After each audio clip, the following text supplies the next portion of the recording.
Perhaps the last moment of prayer for E.J. Manuel. You spoke to Christian Potter. He thought he would be able to go tonight. You know, Sean, he said he'd go as long as he could go, and he was trying to warm his elbow up at the time. And apparently the more he threw, the worse it felt. He said it was tight then, but he also said he had great confidence in Manuel. He said he's a big, powerful kid who can make all the throws. I had a chance to talk to Manuel as well, and with a little trepidation in his voice, he said, "I'm ready." Virginia Tech won the toss and elected to defer. So the Hokies in white will kick off. Justin Meyer has a very strong leg. Slipped as he approached the ball on this wet field. And the return to the 34-yard line for Florida State. So here comes Manuel. Redshirt sophomore from Virginia Beach, Virginia.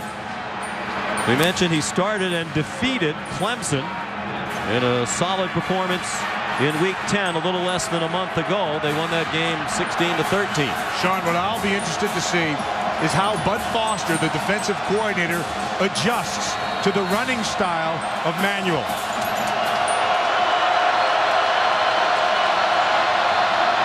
Play action fake by Manuel, and a deep throw across midfield. Taiwan Easterling for Florida State fights his way down to the 38-yard line. Antone Exum and Kyle Fuller combine on the stop. 29 yards, and a great start for the backup E.J. Manuel. Well, and it doesn't take long for Jimbo Fisher, the primary play caller and head coach, to serve notice, to say, look, this is what you're going to be seeing all night long. We're going to move him. You're going to have to defend both his feet and his arm. Jimbo Fisher has had a terrific first year as head coach at Florida State. 9-3, most wins by a first-year head coach in the history of the program. Hoping for a 10th win tonight, with a bowl game still to come. Manuel, a deep throw on target, but Easterling could not hang on as he got popped by the safety, Eddie Whitley. Well protected. He's able to take his time and survey the field. Now it's his zone. So he's got to get the ball over the top of Whitley, which he does. A little high. Ball should have been caught by Easterling. I like the poise of this Manuel. I mean, like we said, Sean, this is not new territory to him. He's done this before. He stepped in at the end of last year when Ponder was hurt. Went 3-1 as the starting quarterback at the end of last season. Chris Thompson, the ball carrier, down to the 33-yard line for a gain of 5. It'll be 3rd down and 5. Here's the starting lineup for Florida State on offense, averaging 32 points per game. Thompson, part of a running back by committee approach for the Seminoles. Burt Reed is their leading receiver, and a veteran offensive line. That group has combined for 174 career starts. Rodney Hudson, again this year, won the Jacobs Trophy as the best offensive lineman in the ACC. Second year in a row he's won that, and he's been first-team All-ACC 3 times. First down, they convert on 3rd down to Rodney Smith. 22-yard line. Gain of 12, 1st and 10, Seminoles. Sean, you spoke about this group right here. Outstanding protection. And allows Manuel to be able to not only look to his first read, he comes back and goes to his second read. That can only be done because of his protection. But what confidence. And he's playing within himself. This is an impressive start for Manuel. Chris Thompson is the tailback. He gets the carry and got a yard. One of the reasons Manuel might be effective tonight is that Virginia Tech uncharacteristically has struggled defensively against the run. They're 68th in the country against the run. Stephen Friday, John Graves, Antoine Hopkins, and Chris Drager, the front 4. The leading tackler on the team is Bruce Taylor, along with Lindell Gibson and Jaron Gavea Winslow. And in the secondary, Fuller's a true freshman. Davon Morgan, Eddie Whitley, and J-Ron Hosley leads the country in interceptions with 8. Manuel showing his running skills inside the 15. Chopped down at the 14, 2 yards short of the first down by Lindell Gibson and J-Ron Hosley. This is the dimension that Florida State does not have when they have Potter. Now, this is a legitimate runner. This is a big man. This is Cam Newton-esque. He's 235 pounds. He's 6'4.5", and he can run. A long strider, but good toughness, not afraid to stick it up inside. And Bud Foster, their defensive coordinator, is going to have to adjust to that. Ty Jones has committed running back as Manuel goes out of the gun on 3rd down and 2. Given plenty of time again, has a man open, and it's incomplete. Easterling had it knocked away by Eddie Whitley. Good defensive play by Whitley. But, boy, you cannot have a more impressive opening series if you're the backup quarterback than this. That ball is right there. Exactly where it had to be. That's a catch that has to be made. Whitley jumps in his face at the end, but Easterling should be having 6 right there. That's 2 drops on the opening drive by Easterling. So here's Dustin Hopkins, sophomore from Houston. Dax Dellenbach will snap and Sean Powell will hold, but it'll be after a Virginia Tech timeout. Both of these teams have outstanding field goal kickers and punters. Apparently some confusion on the Virginia Tech sideline, causing Frank Beamer to burn a timeout. Frank said when he first started coaching against Florida State, back in the heyday of those Florida State teams when they had 14 straight years of 10 wins or more, he said most of the time they had better teams than us. But in recent years, we've had the better teams sometimes and haven't won. So it's bizarre when you look at a 1-8 record for Frank Beamer against anybody. Well, Frank Beamer, to me, runs as good a program as there is in the NCAA. And he does it year in and year out.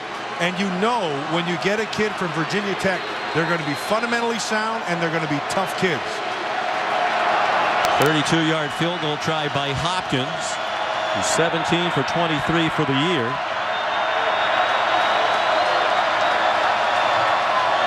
From just inside the right hash mark.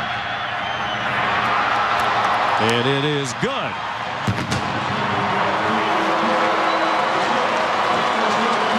Well, Christian Ponder could not start. E.J. Manuel did it. He was very impressive on the opening drive. That results in 3 points. It caused some frustration for Frank Beamer. Florida State with a 3-0 lead as the Seminoles score on their opening possession. E.J. Manuel 2 for 4 passing on that drive for 41 yards, but the 2 incompletions were both dropped by Taiwan Easterling. Dustin Hopkins, the 31-yard field goal, 8-play, 53-yard drive for the Seminoles. So now Hopkins will kick off. 36 touchbacks this season. Second highest total in the country. Only Oklahoma State has had more touchbacks. He has a very strong leg. It's a line drive. It scoots by J-Ron Hosley. Well, the Hokies will begin at the 20, led by Tyrod Taylor. 41st career start. 33-7, by far the most wins for any quarterback in school history, and they've had some outstanding quarterbacks. One of those 7 defeats was against Florida State in a game it was a little unfair to have on his record. He was injured the first play of the game in 2008 and did not play thereafter, but still took a loss as the starting quarterback. That was the last meeting between these two teams in 2008. After the fake, Taylor running away from trouble and throwing it away.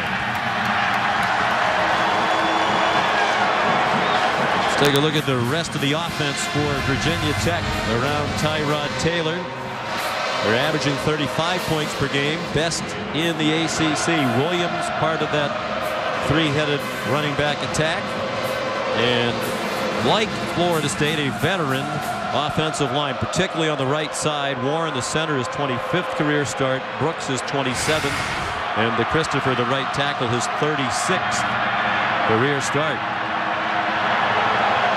Brooks was all ACC at right guard, and the Christopher, second team all ACC right tackle. Ryan Williams straight ahead.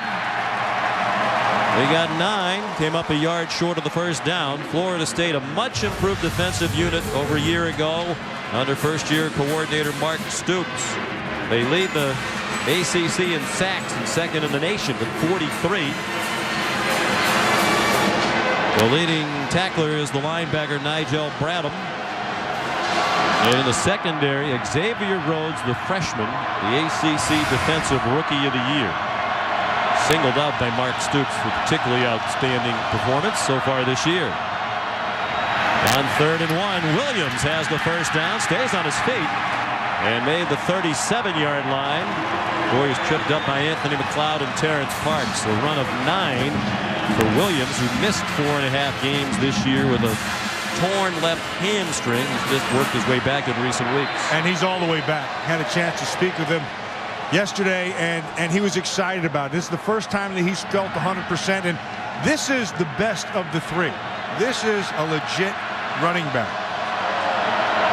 Well, he has the best combination of inside and outside running ability. Evans is a bruiser inside. Wilson has excellent speed. Great bounce to the outside by Williams, and another first down.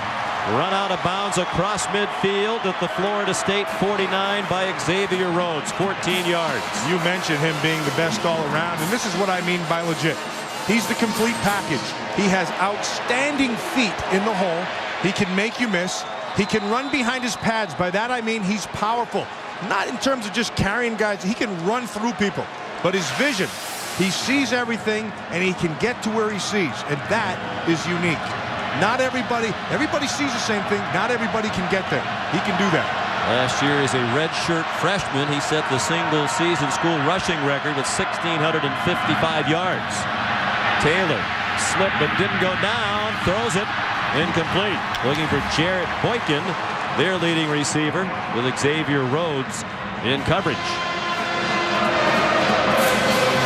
This is just an example of great balance. Like Tyrod Taylor. His feet are going to go away from him. He's able to get his hand down and keep his balance. And then Xavier Rhodes on the top. He's just a freshman. This kid is a really good player. One of the biggest improvements that this Florida State defense made was him. 2nd and 10. Ryan Williams buried for a loss of about 4. Marcus White, the senior defensive end from West Palm Beach, with the stop. Mark Stoops, what a job he has done. Came over from Arizona, where he was defensive coordinator for his brother Mike. Turned that defense around. Inherited a group here at Florida State that was 108th in the country in total defense last year. And this year they're 39th. More importantly, they went from 94th in the country to 11th. They're giving up less than 18 points per game. Last year they gave up 30 per game. 3rd and long, 3rd and 14. Not much pressure on Taylor. And it's incomplete along the near sideline for Marcus Davis with Greg Reed in coverage. He had nowhere to throw that ball. Good coverage down the field. You're going to watch Reed, number 5. He's going to take the outside receiver. But anywhere you want to look, there is a Florida State Seminole around a respective receiver. Good coverage all the way around. So Greg Reed back to return the punt. He has 2 career punt returns for touchdowns. Ryan Saunders, the punter, leading the ACC at 44.4 per punt. Hasn't had one block this year. These 2 programs both have excelled in recent years at blocking kicks. Fair catch made by Reed at the 16-yard line.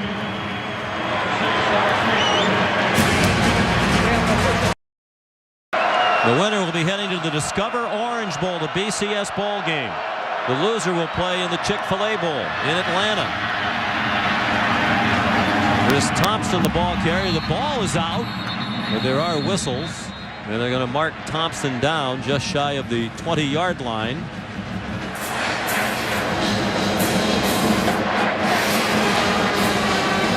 Watch Chris Thompson going in. You can see his north side of a southbound runner is down right there before the ball pops out. He was down since about the middle of Fan Fest last night. Thompson has outstanding speed. Behind Manuel, goes under center. Faked it to Thompson, who threw a nice block, and the pass is intercepted. It's going to be run in for a touchdown by Gouveia Winslow.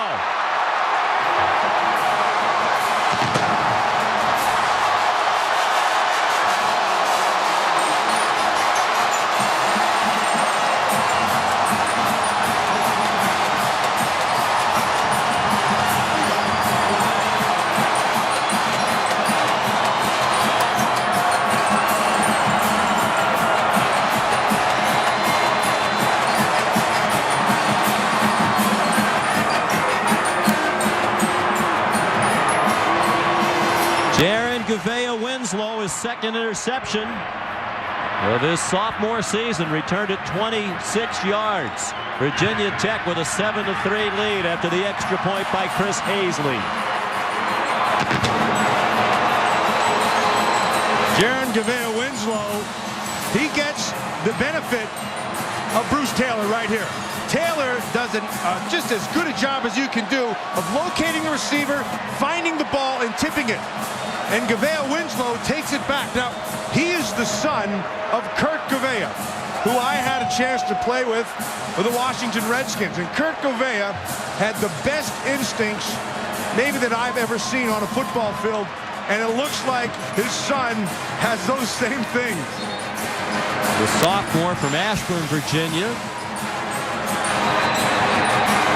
21st interception of the season for Virginia Tech, tying them with Alabama for the most in the country. And in the last decade, the Hokies have had 209 interceptions, more than any team in the country. That's their 13th in their last 6 games. They've always been opportunistic under Frank Beamer. And they've always played all 3 phases very well. And Frank Beamer himself is the guy who coaches special teams. And he's also the guy who puts a huge premium on turnovers. Under Frank Beamer, the defense has now scored 82 touchdowns in his 24 years. Second defensive touchdown this season for the Hokies. They've officially changed it to a 24-yard return for Jaron Gouveia Winslow. Justin Meyer kicks off. Beamer says he has a strong leg. Problem is he doesn't always know where it's going. It went to LaMarcus Joyner, who couldn't hang on and downed it. Here's Heather. Sean, E.J. Manuel came off the field following that interception with his head held high. The first person to come to him, head coach Jimbo Fisher, who's still very involved in calling the offense. The second person to come over to him, starting quarterback Christian Ponder, who Manuel's filling in for. He continues to have a ton of confidence, a ton of poise, despite the mistake, and has his team rallying around him. And Heather, this series right here will be good. I'll be interested to see what play they give him to let him get back up on his horse. Let's see if they don't just give him a little bit of rollout action and let the ball come out of his hand again. Well, it is the 3rd interception of the season thrown by Manuel. It's compared to just 2 touchdown passes. While Ponder's thrown 20 touchdowns, only 8 interceptions. Best ratio of his career. Chris Thompson ahead for 2. 8 minutes to go, first quarter. The ACC championship presented by Dr. Pepper. Virginia Tech leading Florida State 7-3. I know, Sean, the guy who made that play the last series, Bruce Taylor, and what an active guy. What a good guy. We had a nice chance to sit down and talk to him, and great personality. Knows he's still learning how to play that position, but he's been getting better, and he's gotten better from the beginning of the season all the way through, and where his biggest area has been in his coverage.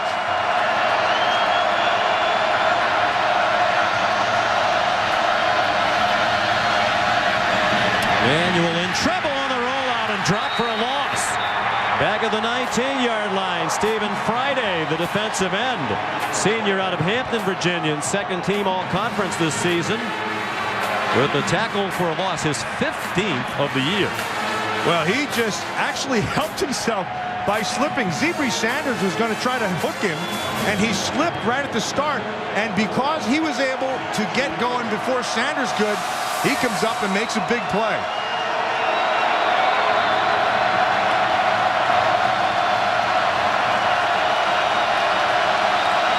Three wide receivers now on third down and 11. For E.J. Manuel. Quarterback draw. And they weren't fooled. Lindell Gibson, the middle linebacker. That's just smart by Jimbo Fisher. Just to let the offense just settle down. It's okay to punt right there. Not a big deal. Let your defense get back on the field, and they're fine. Here's Sean Powell, junior from Rome, Georgia. Third in the ACC at 43.9 per punt. And a dangerous J-Ron Hosley back deep. He's returned one for a touchdown this year. Catches it at the 34. Gets a block. Didn't go very far. He told us yesterday, I always make the first dude miss. He made the first dude miss, but the second dude did not. Mr. Alexander, the tackle. Media timeout. First down, Virginia Tech, leading 7-3. They set up a screen to Ryan Williams, and he's chopped down along the near sideline of the 40-yard line after a 5-yard gain. Good reaction to the play by Nick Moody, the sophomore free safety, their third leading tackler.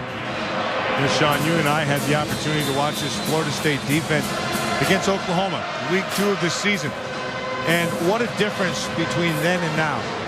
It shows up in their speed. It shows up in their secondary. And because of that, I think it's helped their defensive line, particularly Marcus White and Brandon Jenkins, their defensive ends. Darren Evans is checked in now at running back. And he gets the call straight ahead through the defense. They have an angle on him, and they knock him out of bounds near the 10-yard line. Mr. Alexander with the stop. They'll mark it at the 9. First and goal, Hokies. 51-yard run for Evans. Now this is just power football up inside. Watch to Christopher right there. Here's the opportunity.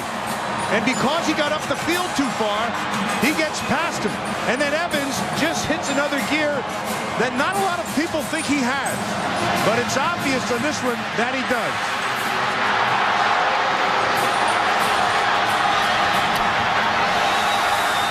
First and goal from the 9.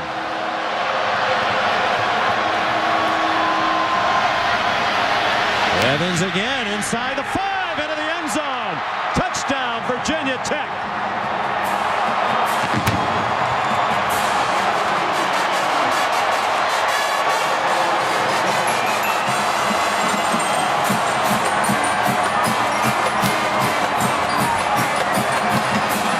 They like the right side of that offensive line. John, you mentioned it at the start. That's the most experienced part of their offensive line, and they have a lot of confidence in it. And Darren Evans took advantage of the great blocking on that side of the line to score his 11th rushing touchdown of the season. Chris Paisley adds the extra point. 14-3 Hokies. 4.5 to go first quarter. Darren Evans the touchdown as the Hokies needed just 3 plays to go 65 yards. Evans had runs of 51 yards and 9 yards.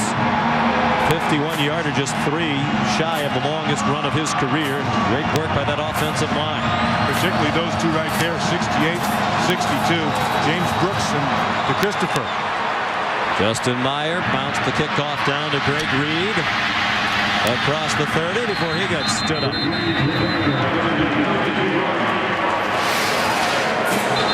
Yeah, that's Brooks. That's DeChristopher. And everybody gets in the act down here.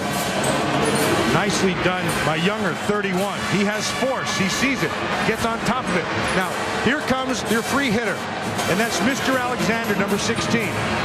You cannot run into him. He's a powerful man. You have to wrap your arms and drive through. He made the mistake, and Evans made him pay.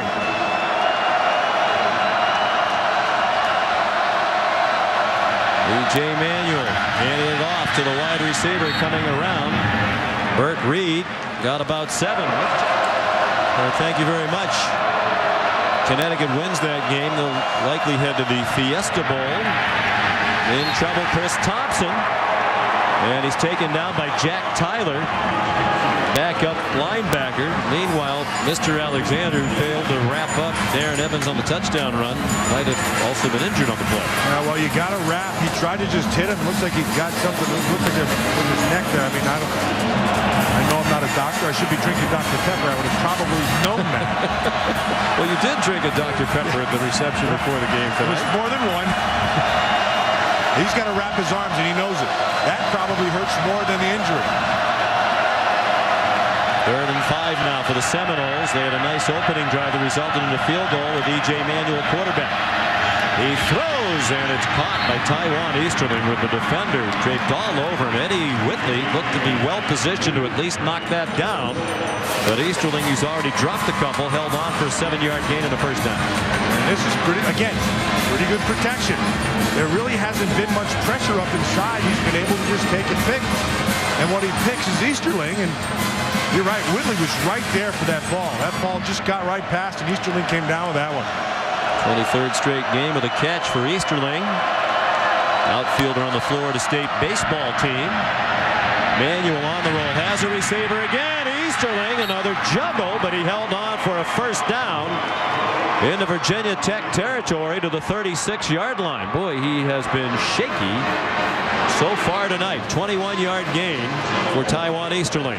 Well, that could be a potential all-state good hands play right here, because it wasn't just one catch, it was two. There's the first one, and there's the second one.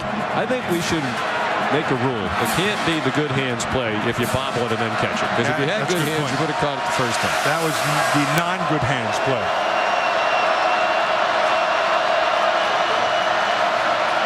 He's their second leading receiver for the year with 38 catches now. A man open again, and it is caught. Willie Halstead couldn't stay on his feet. If he had, it was a touchdown. He went down at the 3-yard line. 1st and goal, Noles. Sean, that's a good hands play. And a double move. And he makes him bite. And Kyle Fuller, he bites like a big dog. Halstead comes down with it, not before he falls, and gives him 1st and goal. There's the true freshman Fuller, who went for the double move, and then Ty Jones punched it in. Touchdown, Florida State.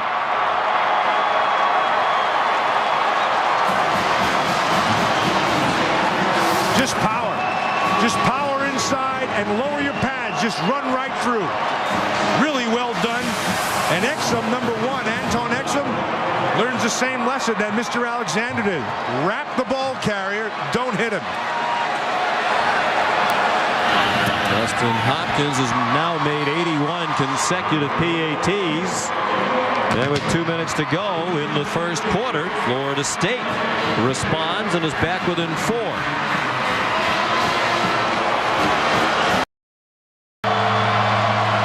E.J. Manuel was 3 out of 3 on that drive for 61 yards as they went 68 yards on 6 plays.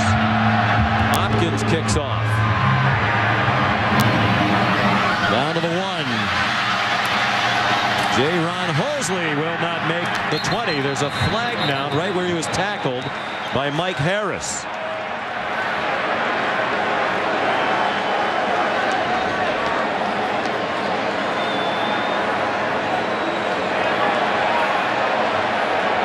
Brad Allen, the referee.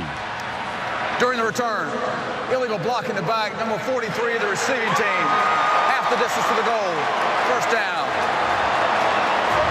It's on Jaron Gouveia Winslow. He scored the touchdown on the interception return.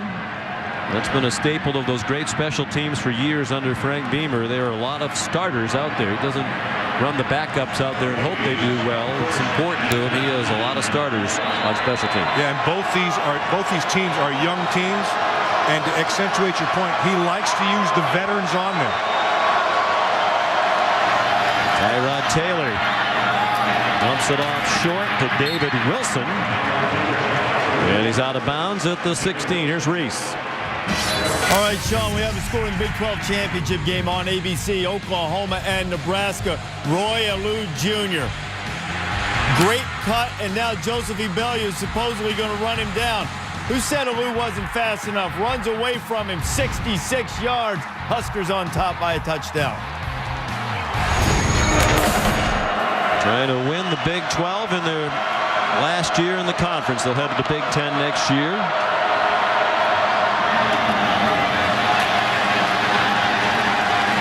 David Wilson, the ball carrier. All three of their talented running backs have handled the ball on ESPN. See how they dropped that safety down, and then Tyrod Taylor changed it at the line of scrimmage. Play action pass, and he fires, and it was almost intercepted. Great move on the ball by Greg Reed to break it up. Marcus Davis, the intended receiver. Greg Reed does the right thing and he breaks it up, but Marcus Davis is going to learn he's got to come back to the football, because Reed does just that. He tracks the ball nicely, well protected. He knows where he wants to go with the ball. Marcus Davis never comes back to the football, and because of that, Reed is able to break it up. See, he waits right there. Another step forward, and there's a completion. Reed was honorable mention All-ACC this year.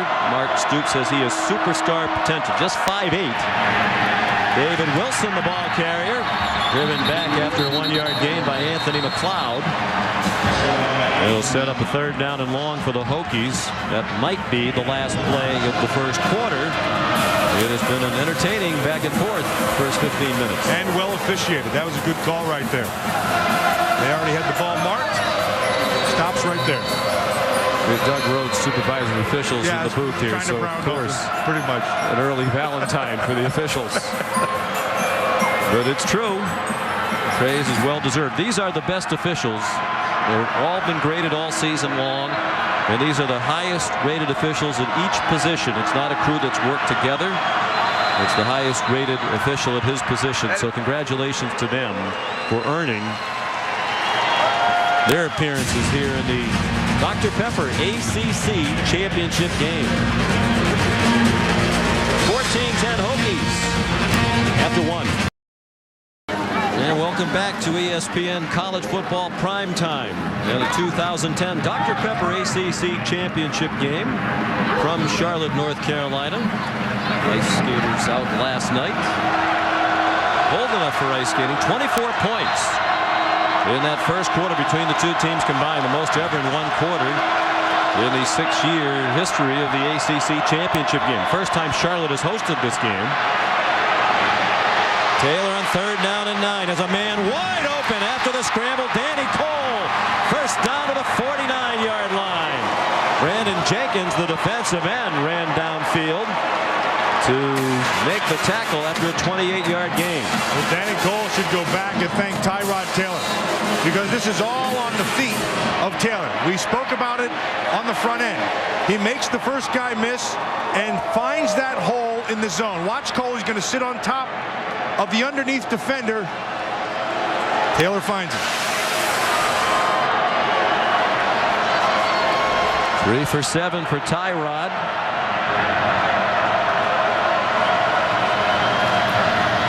Now back to the ground game with David Wilson.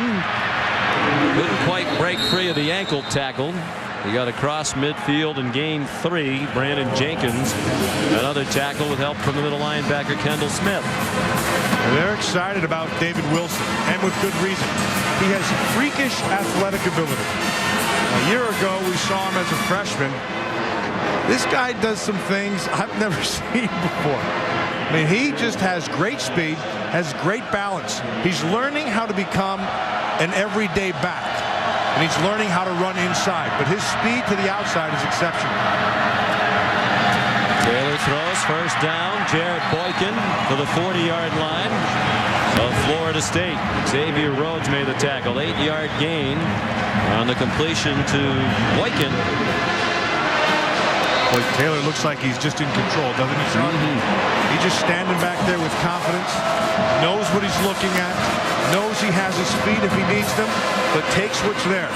You can see the maturation from a year ago when we saw him to now. It's like night and day.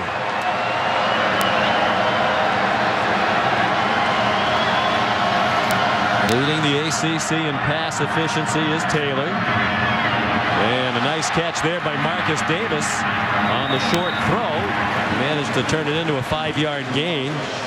Perhaps even 6. They're going to mark it at the 34. Good for 6 yards. Greg Reed shoved him out.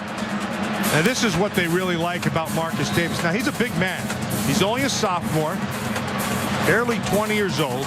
He's 6'4", 230 pounds, and he can control the ball. He's big hands. He controls the ball well. There are parts of his game, like we showed you earlier. He must learn how to come back to the ball and those type of things, but he's got a bright future. High formation now behind Tyrod Taylor. Fake to Wilson. Deep down the middle. And it is incomplete. Broken up by Terrence Parks. It was intended for Andre Smith, the senior tight end from Germantown, Maryland. And Tyrod Taylor would love to have that one back. He pulled the string on it. Just a little too much. If he'd have put that on the line, he'd have had a completion and a big play. Instead, it hangs the tad. And Parks is able to come over and break it up.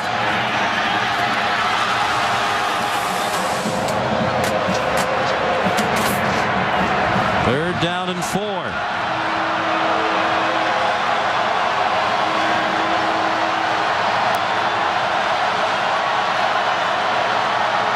Taylor lofts it out for Wilson.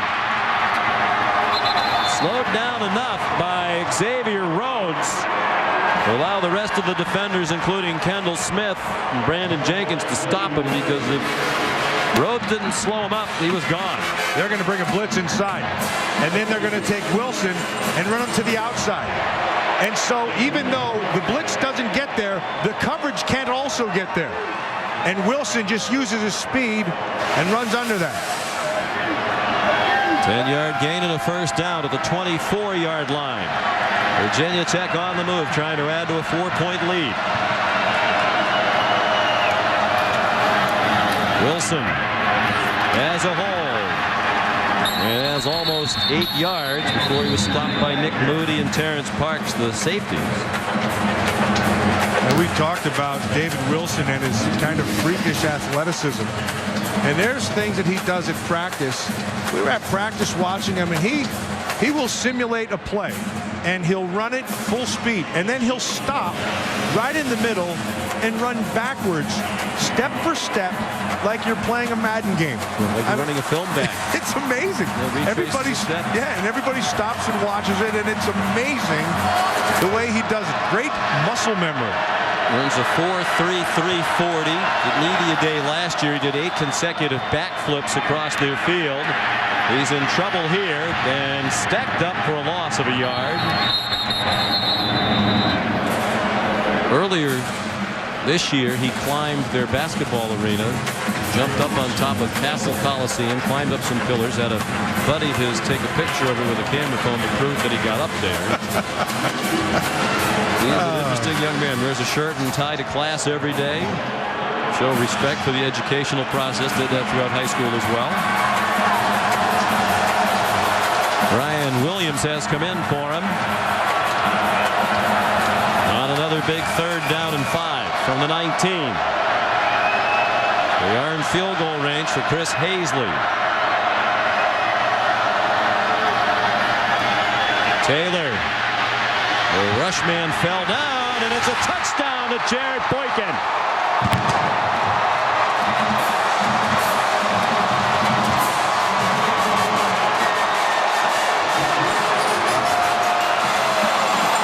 Wow, Sean. Wow is all you can say for Tyrod Taylor. What great awareness. Senses the pressure, bails to the other side, eyes down the field. That's how you play quarterback. We talked to Mark Stoops, the defensive coordinator for Florida State, the other day. Said you want to blitz Tyrod Taylor, but you're so afraid because when you get a good rush on him, he can take those couple of extra steps in retreat to get himself some room and then throw a pass. And that's what he did there. Went all the way back to the 32-yard line before he threw a 19-yard touchdown pass to Boykin. Hazley the extra point, and the Hokies lead 21-10 here in the second quarter.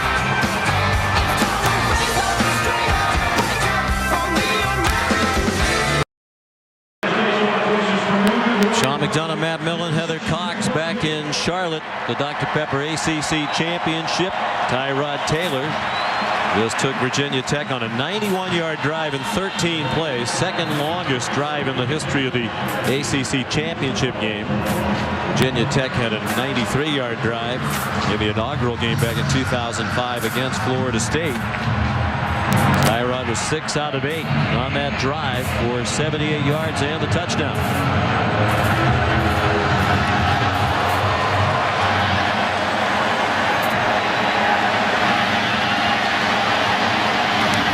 Lamarcus Joyner brings back the kickoff of Justin Meyer, and he got chopped down, upended at the 22-yard line. James Hopper made the tackle. Here's a look at tonight's Chick-fil-A drive recap, and it was a nifty drive for the Hokies. Well, it was nifty courtesy of Tyrod Taylor's feet, eyes, and arms. And he did it consistently the whole drive. And they punctuated it here when he turned into Curly Howard, his imitation of Curly Howard on the end. Whenever Dawkins came free, he made a miss. Touchdown. Slow start, but he's gotten a lot better. E.J. Manuel comes out throwing after the play fake, and he found Mo Relaford, the tight end. He appears to have a first down, and does, out to the 34-yard line, a gain of 12. Tripped up by Eddie Whitley. Well, Jimbo Fisher knows what he has right now with Manuel, and he has a guy who can get to the edge and keep his eyes down the field. And so that's the third time that he has successfully used that play. We're going to see a healthy dose of it, and they'll continue to use it until Virginia Tech can stop it. Another play action pass. Manuel fires a deep ball, and it's almost intercepted. Diving attempt by Kyle Fuller, the true freshman with great talent. He's been thrown into the mix because Rashad Carmichael, their all-conference cornerback, has been battling an ankle injury. He'd like to have that one back because 84 Rodney Smith, he had a step, and had he led him properly, that was a big play. Rashad Carmichael practiced during the week but has not played so far tonight for Virginia Tech.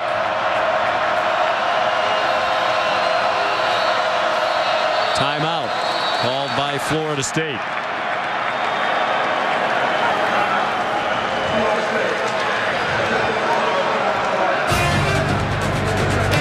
.9:52 to go in the first half here in Charlotte.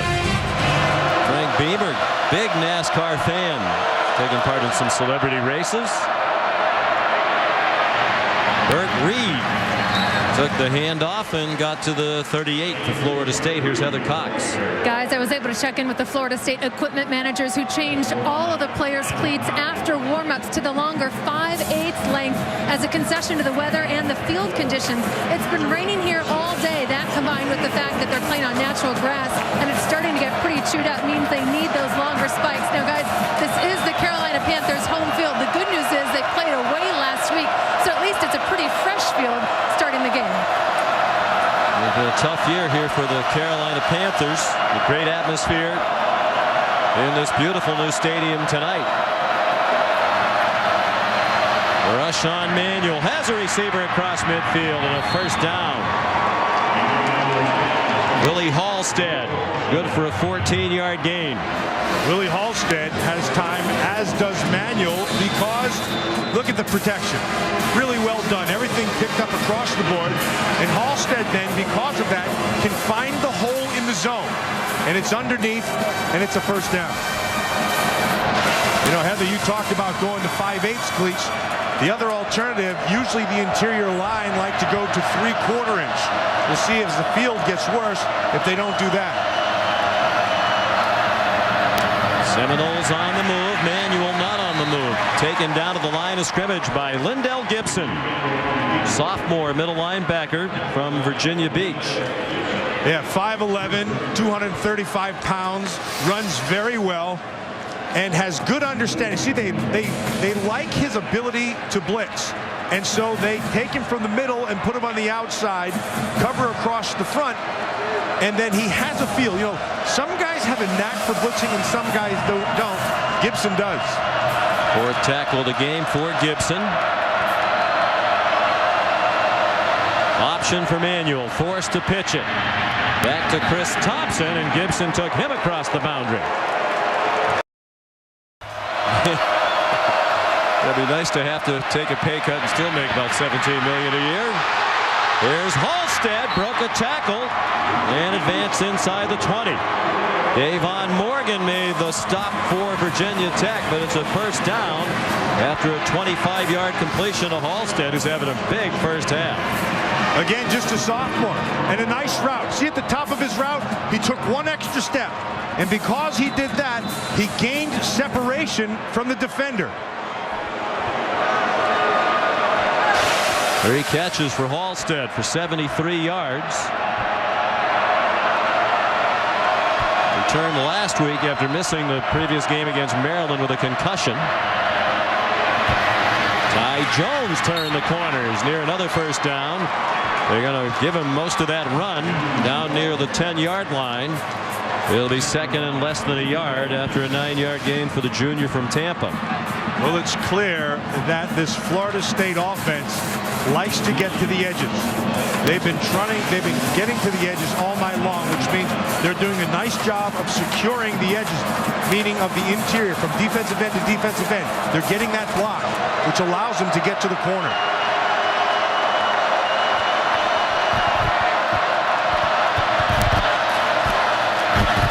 On 2nd and 1, a first down. Ty Jones to the 6-yard line.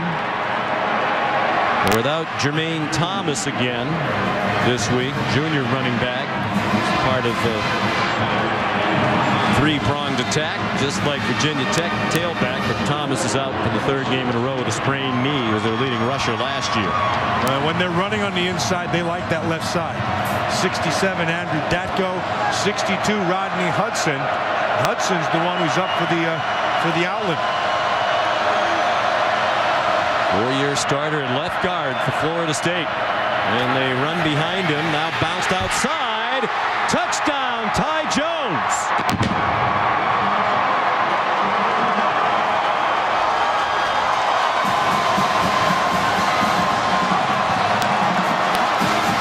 Sean, you mentioned it. The aforementioned Rodney Hudson right there. And then Datko, 67. And they just run right behind him. Just a nice job all the way around, and a good job also by Lonnie Pryor, the fullback. It's a hat on a hat. It's assignment football. Jones does the rest. We're going to review it to make sure it was a touchdown. Looks like it was. Where's the ball when his knee hits? Ooh, it's close. Where's the ball? Yeah, that looks like it's breaking the plane. Ted Jackson is the replay official. Joe Ryder, the communicator. Knee down. Yeah, you just have to get to the front of that line to break the plane. Good effort. Davon Morgan gets in there at the end, but this well blocked on that left side. Bo Relford also, the tight end, he did his job as well. Just really well done. You know, both these offensive lines tonight, they're really putting on a clinic. Well, the strength of Virginia Tech is the right side of the offensive line. For Florida State, it's the left, with Datko, 36th career start. He's a 3-year starter, and Hudson making his 47th career start. Touchdown. Certainly didn't look like there was anything conclusive to overturn the call on the field. So a 6-yard run, a 10-play, 78-yard drive. And Jones carried 3 times on the drive for 20 yards. His second TD of the night. And Dustin Hopkins adds the extra point to get Florida State back within 4 with 5:48 to go in the first half of this Dr. Pepper ACC Championship from Charlotte.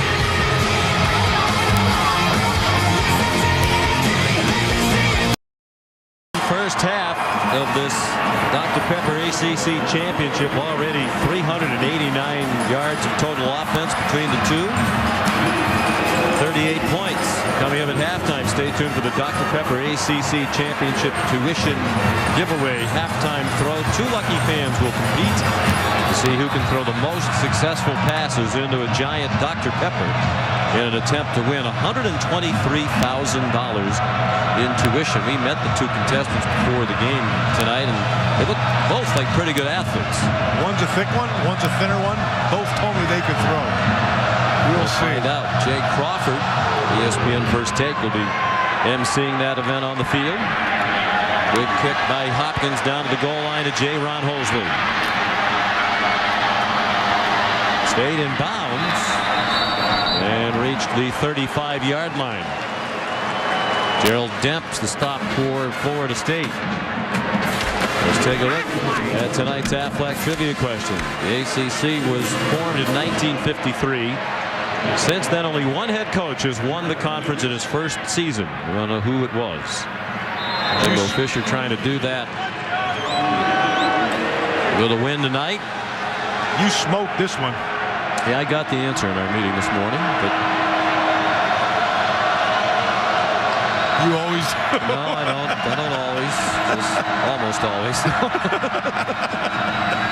Tyrod Taylor comes out throwing to Danny Cole, out of bounds at the 41-yard line with a 6-yard gain. But it has been a remarkable first year for Jimbo Fisher. You think about what he was stepping into. Bobby Bowden, legendary coach, 34 years at Florida State, built them into one of the all-time great powers. Kind of helped toward the door into earlier retirement than he would have liked.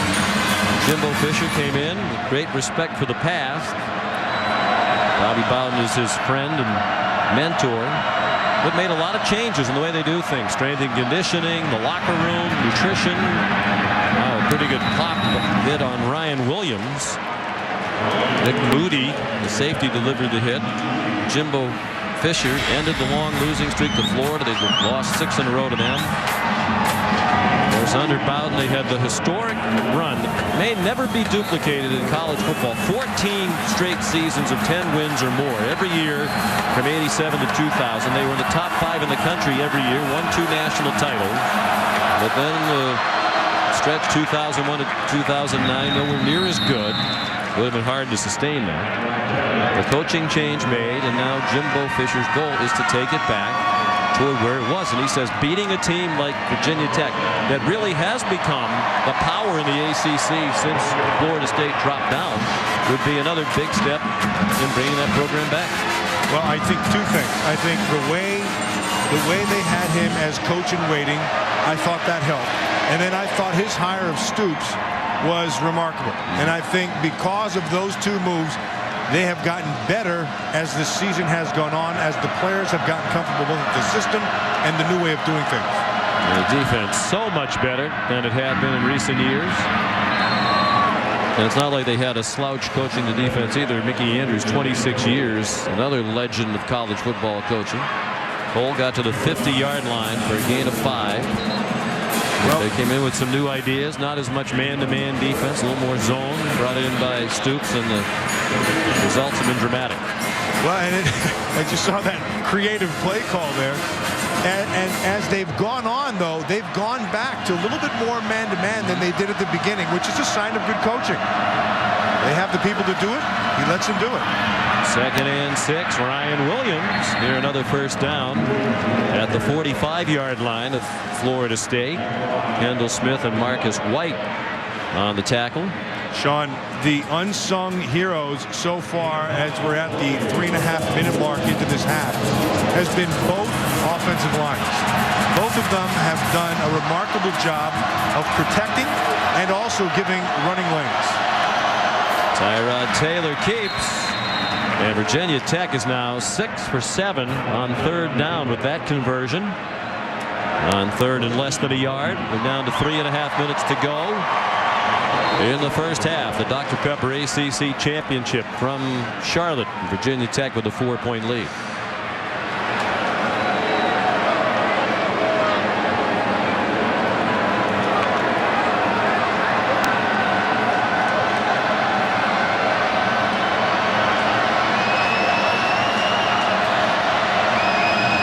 Drop down to an 8-man. Tyrod's changing it at the line of scrimmage again. Ryan Williams, the running back. Taylor pulls it down, gets spun around and dropped for a loss. Back at the 46-yard line, a loss of 2. Jacoby McDaniel. Well, he could have read War and Peace back there. That's how much time he had, but there was nowhere to throw the football. And the reason is simple. Good coverage all the way around. Now Cole gets to the middle after he started to take off and run. He looked at Cole to the outside, he looked to the other side, nowhere to go, and then has to pull it down. Good coverage, good defense. Nigel Bradham also in on the sack. A loss of a yard. 2nd and 11. Inside handoff to Ryan Williams, and again the Seminoles were not fooled. Nigel Bradham, another tackle, the junior from Crawfordville, Florida. Their leading tackle for the year with 86 coming in. Bradham will be back a year and under the year. He's just a junior. He's got some good size. Generally, you know, through the years you've seen these Florida State linebackers, and he'd be like 225 pounds, smaller guys who can fly. Well, this guy can run, but he brings 240 pounds. And so he's got a little bit of thump to him inside. Stoops hoping the defense can finally get off the field here. Taylor sacked again. Marcus White. Everett Dawkins in on the sack for Florida State. And good coverage again down the field. And nowhere to make that quick throw. But Marcus White off the edge forced that thing, and then Dawkins. There's right there. Jenkins, 49. White is right there. Dawkins is there. Good job by the defensive line, and that makes for a happy defensive coordinator. Brian Saunders will punt. Greg Reed waiting for it at his own 11-yard line.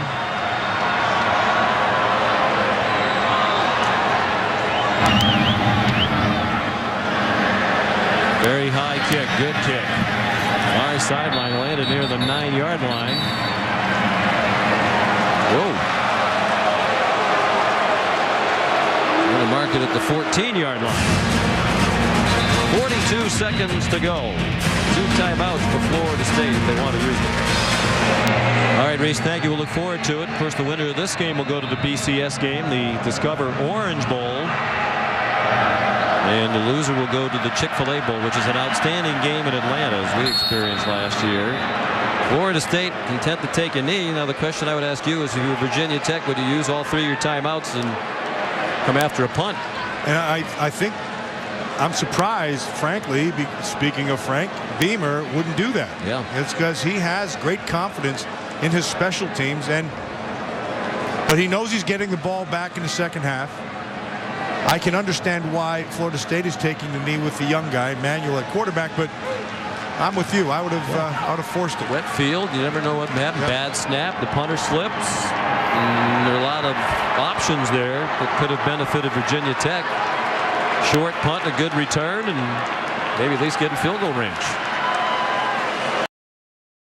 And welcome back to ESPN College Football Prime Time and the 2010 Dr. Pepper ACC Championship game. At the half, Virginia Tech with a 4-point lead over Florida State. Stats just about even. Of course, the big play in the game was the deflected pass interception by Gavea Winslow of Virginia Tech, which he ran in for a touchdown. Yeah, and I thought, Sean, in the first half, I thought the quarterback play on both sides was terrific. And you couldn't ask for more than what they got out of Manuel. And Tyrod Taylor has been whatever they asked him to be. And then I think the running game has been the difference so far. And that's for the Virginia Tech Hokies. They've run the ball very well. Let's see if they can continue it here in the second half. Dustin Hopkins will kick off for Florida State. David Wilson, J-Ron Holsey back deep again on this wet grass field. The kicker slips. Wilson scooped it up at the 15. And is out to the 33. Here's Heather Cox. Guys, some changes for Virginia Tech. I talked to Frank Beamer, and he said with E.J. Manuel in at quarterback, they need to make some defensive changes. He said they've hurt him on the naked, so what they'll do is try to fill that naked gap in a much better way here in the second half. Also, some injury updates to report for you. 2 starting linebackers for Virginia Tech out right now, Bruce Taylor and Lindell Gibson, both with left shoulder injuries. Taylor is doubtful. Gibson is probable. We'll keep our eye on it, guys.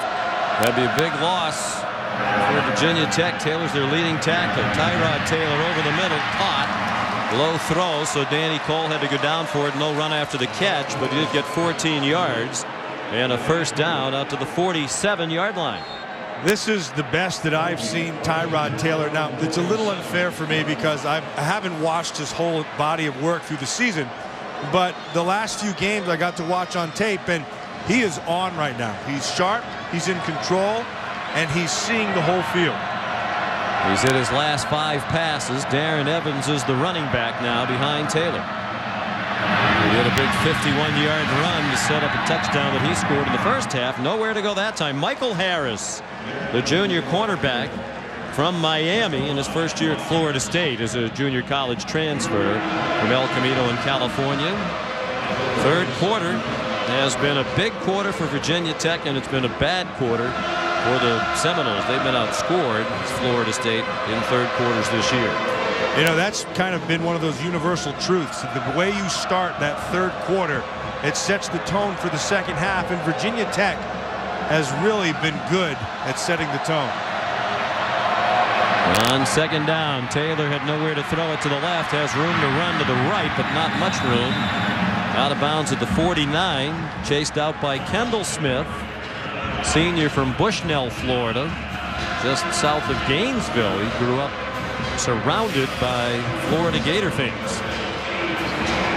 Tyrod Taylor, he's got a little bit, he's got a little jump in his step. He's jumping over wires, benches, teammates, Gatorade, you name it, he does it.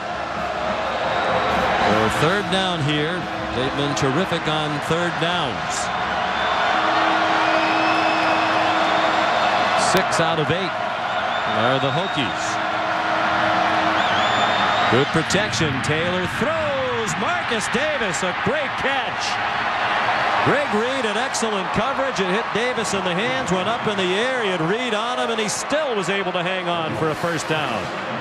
Well, Reed it's called off coverage, and so he's able to make the break. And what a fortuitous bounce it takes, straight up in the air, and watch the concentration. Really well done. Oh, he's a terrific young player. Great physical skills, 43-inch vertical leap, and it helped him there. That is the record at Virginia Tech in all their wide receiver testing. He is the highest vertical.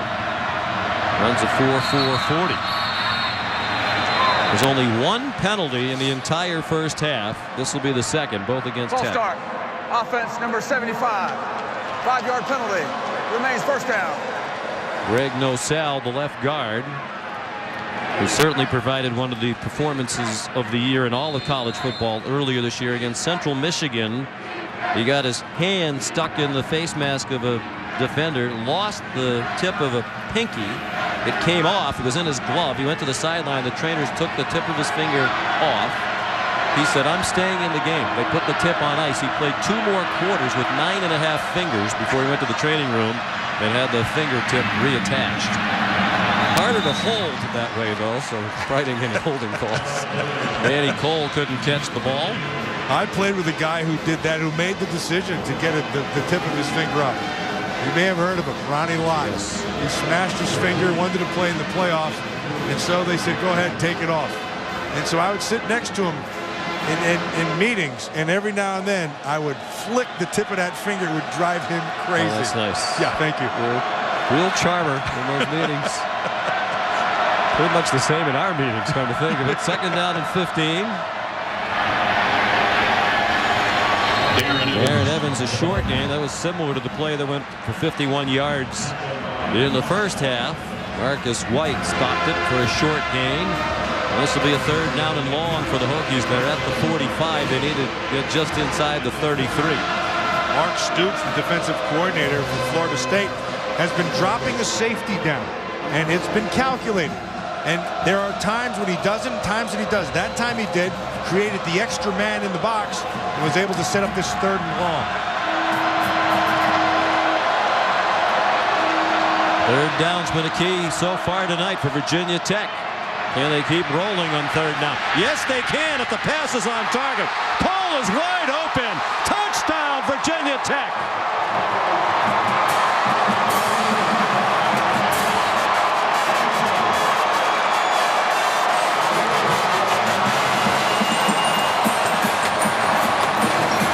Well protected and a dropped coverage.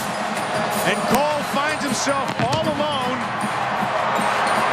All he has to do is make the catch because Taylor did everything that was asked. 45-yard pass to Danny Cole, the junior from Lexington, Virginia. So the Hokies take the second half kickoff and go 67 yards in 7 plays. Chris Hazley's extra point makes it 28-17 Virginia Tech. 3.5 minutes into the second half. Lots of time. Again, that offensive line provided the time, and Cole provided the score. If the folks out there have not seen 3D TV, it is worth finding and exploring. I thank Joe Tessitore and Tim Brown for their hospitality at halftime.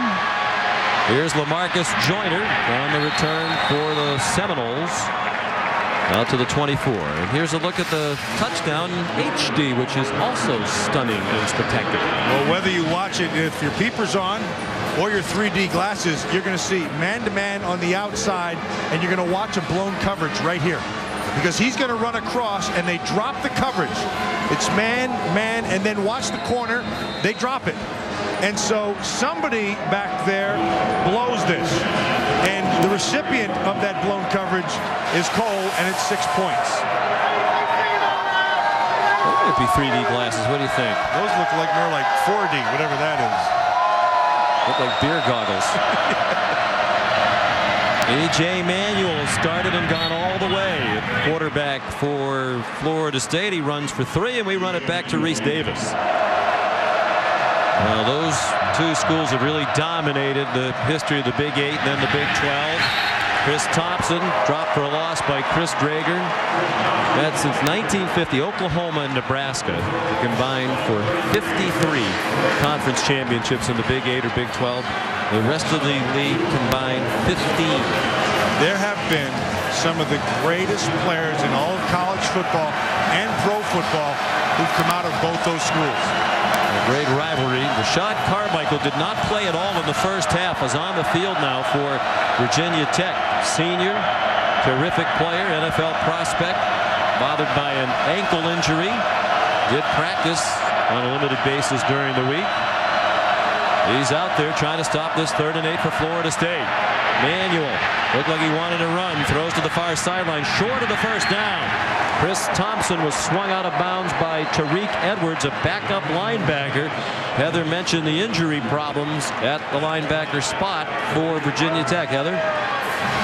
A little bit more on Rashad Carmichael. As you said, he didn't play the entire first half. With about 2 minutes left in the second quarter, the coaches called him down. He tested it and tested his ability to backpedal, and then took the entire halftime to warm up. On Thursday, they found medication that worked better, found a better stabilizing brace, and Bud Foster says when he's on the field, opponents play him differently. They don't attack the boundary as much. We'll see how Florida State's offense changes.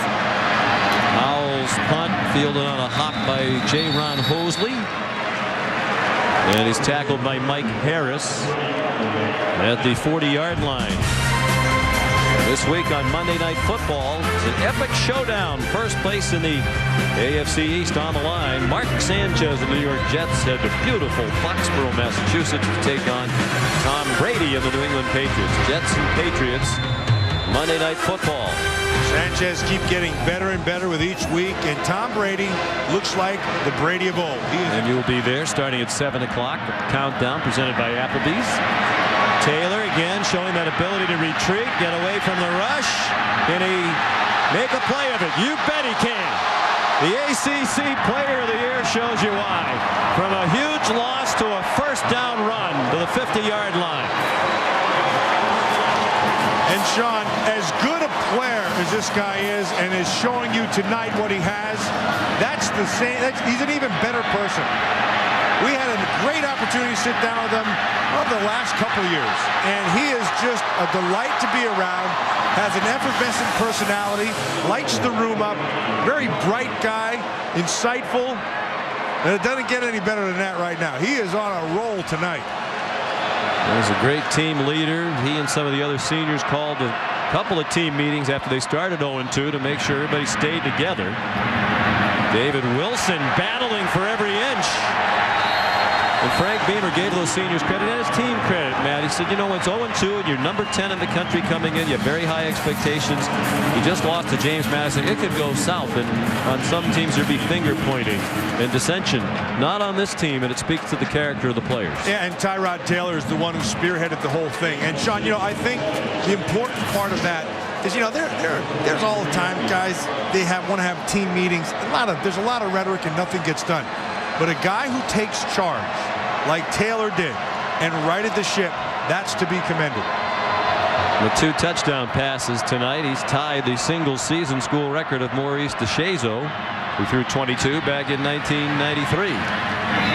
David Wilson stopped shy of the first down. They'll bring up 3rd down on the long yard. Nick Moody made the tackle. You know, they continue to rotate through these 3 backs. And David Wilson's turn is right now. We've seen Darren Evans and we've seen Ryan Williams, and all 3 of them have their own unique skills. The problem is none of them have the opportunity to get into the flow of the game and feel of the game. And that's a hard thing for a running back to go in and out like that. But they do it, and the results are there. They've been an excellent rushing team. And they convert on 3rd and short too. Yes, and it's Wilson, who's considered the best outside runner of the bunch, but he can go between the tackles. And the job of managing it goes to Billy Height, a longtime associate head coach and running back coach. He predates Frank Beamer, back to Bill Dooley's staff at Virginia Tech, and 33 years consecutively on one staff is the longest tenure of any assistant coach in the country right now. Billy Height, by the way, is not watching the game in 3D. He has a problem with dry eyes, and bright light is particularly bothersome to him. So on his doctor's advice, he wears sunglasses at night, like Corey Hart. David Wilson collared at the corner by Nick Moody. He's fine. No, unless he grabs that face mask, which apparently he didn't do. Hey, the neck is still part of the body. Now, you don't encourage a clothesline, but he's under. He's got his hand is on the front part of the chest, and that's perfectly legal. Good tackle. And the 10th tackle of the night for Nick Moody, with 13 a couple of weeks ago against Maryland. Of course, the Seminoles needed help from Maryland last Saturday. They needed Maryland to defeat North Carolina State in order for the Seminoles to win their division, and Maryland helped the cause. Jarrett Boykin gets another first down, took the pass and went down to the 25-yard line. Tyrod Taylor's pointing right at our camera, and we should be pointing right back because he has been the guy right here. Well, he's in control, and I've said that a few times, but why is he in control? He's seeing the field, Sean. He's reading defenses. He's seeing when guys are playing off him. He's taking what the defense is giving him, and then of course we've witnessed what he's done with his feet. They're dominating the 3rd quarter. They've already scored. Taylor's hit 8 of his last 9 passes, going to the end zone again, and Boykin couldn't quite catch it. Great effort on a high throw, but Boykin couldn't come down with it despite his enormous hands. He wears size 3X gloves, 3 XXX. I mean, and he rips through those fingers on those gloves. Well, and he's going to want to have that one back. Yeah, the ball is a little bit high, but Boykin is talented enough to pull that one in. That one just slips away from him as he pulled it into his body because he controlled it at its apex. You have high expectations. Thank you. Not only is he 5th in school history, but he's getting close. He's only 8 away from Ernest Wilford's all-time record for career receptions at Tech. Taylor short pass to Wilson to the 22. Talk about our visit with Tyrod Taylor yesterday. He's breaking just about every record he could. He's their career passing leader. He has the most rushing yards among quarterbacks, the all-time leader in total offense. He said he talked to Brian Randall the other day. Brian said, leave one record to me, will you? Because a lot of these records belong to Brian Randall. And the one he has left is passing touchdowns. Brian Randall has 48. So Tyrod probably isn't going to get there with only this in the bowl game left. He has a receiver open again. Wilson, touchdown.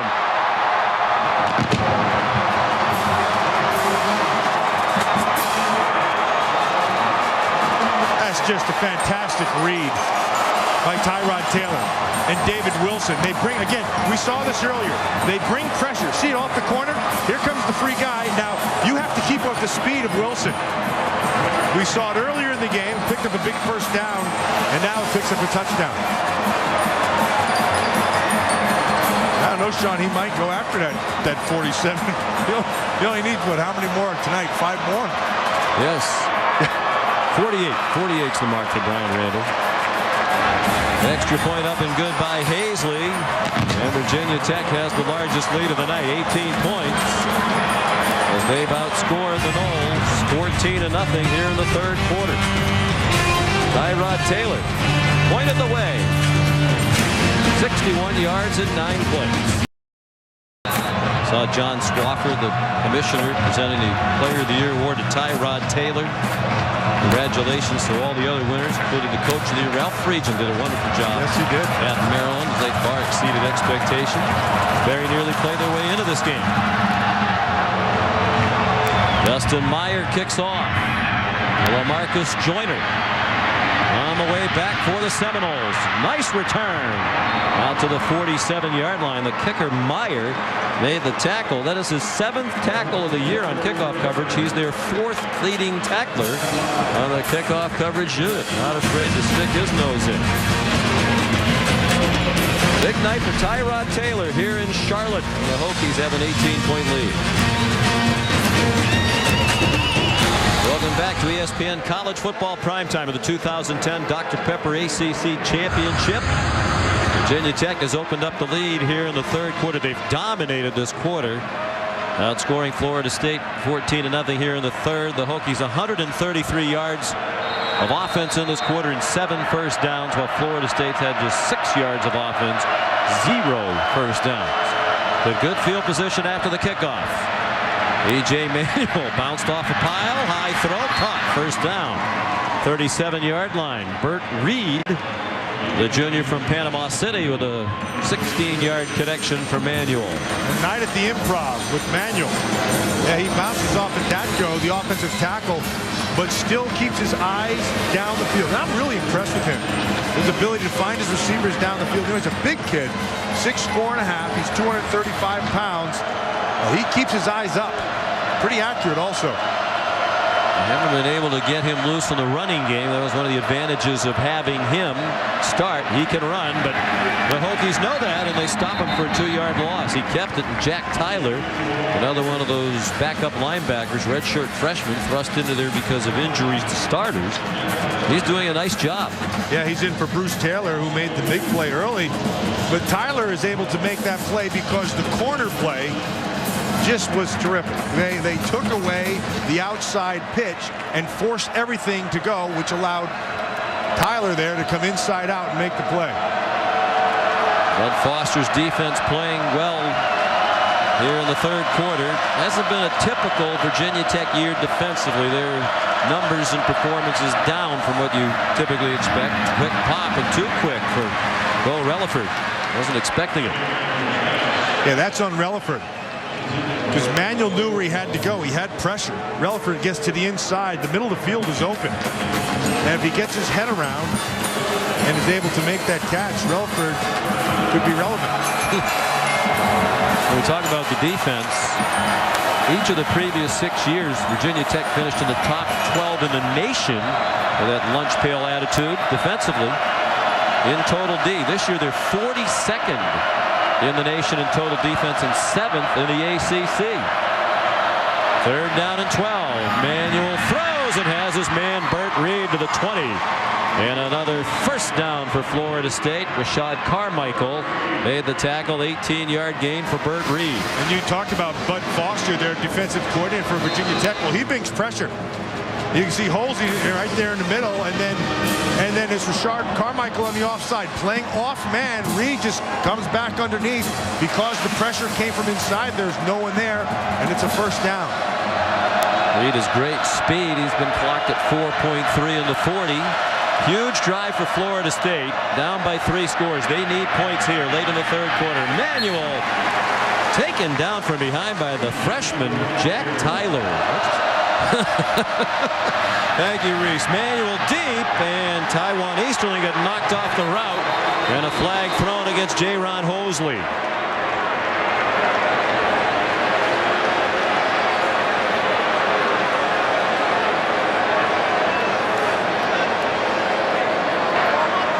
Pass interference on the defense, number 20. The ball be placed at the spot of the foul. Automatic first down. You know, Sean, sometimes having a penalty is a good penalty. It's a good thing. And that one is a good thing because that would have been 6.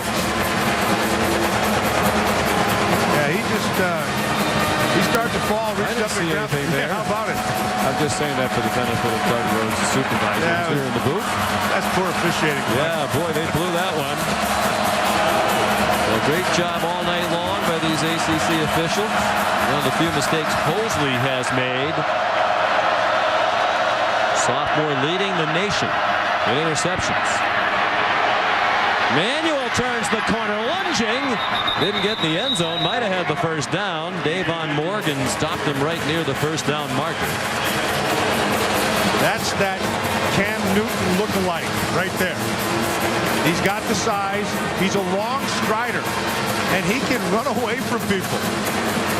Florida State faithful is going to be very pleased with him in the future. Will be the starting quarterback almost certainly next year. Ty Jones, who already has a couple of touchdown runs, got the first down near the 1-yard line. And the clock runs under 2 minutes left in the third quarter. You joined us late. Jimbo Fisher made the decision to start E.J. Manuel as backup quarterback this year instead of the starter Christian Ponder, who's been battling major elbow problems. On first and goal, a spin into the end zone. Touchdown, Ty Jones. His third of the night. Good awareness. Rolled on top of the tackler. Didn't have his knee down. And spun himself right in. That's Whitley, 15. Spun over the top of him and scored. Was that kinesthetic? I don't know if that was kinesthetic as much as if that was just good awareness. Kinesthetically speaking. Yes. Hopkins the extra point. Well, Florida State responds after the nice kickoff return by Joyner. 53-yard drive in 8 plays to get back in the game.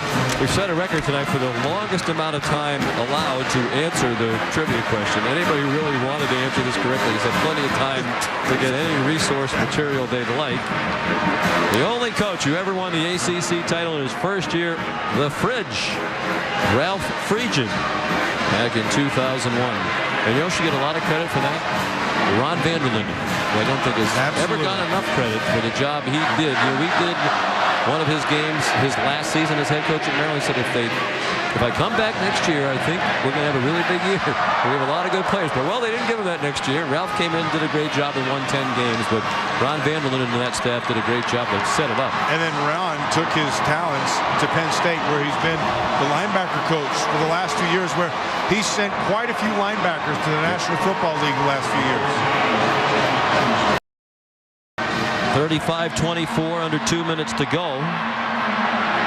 Florida State, if they could pull it out, would have a 10th win of the season. They give them 10 wins for the first time since 2003.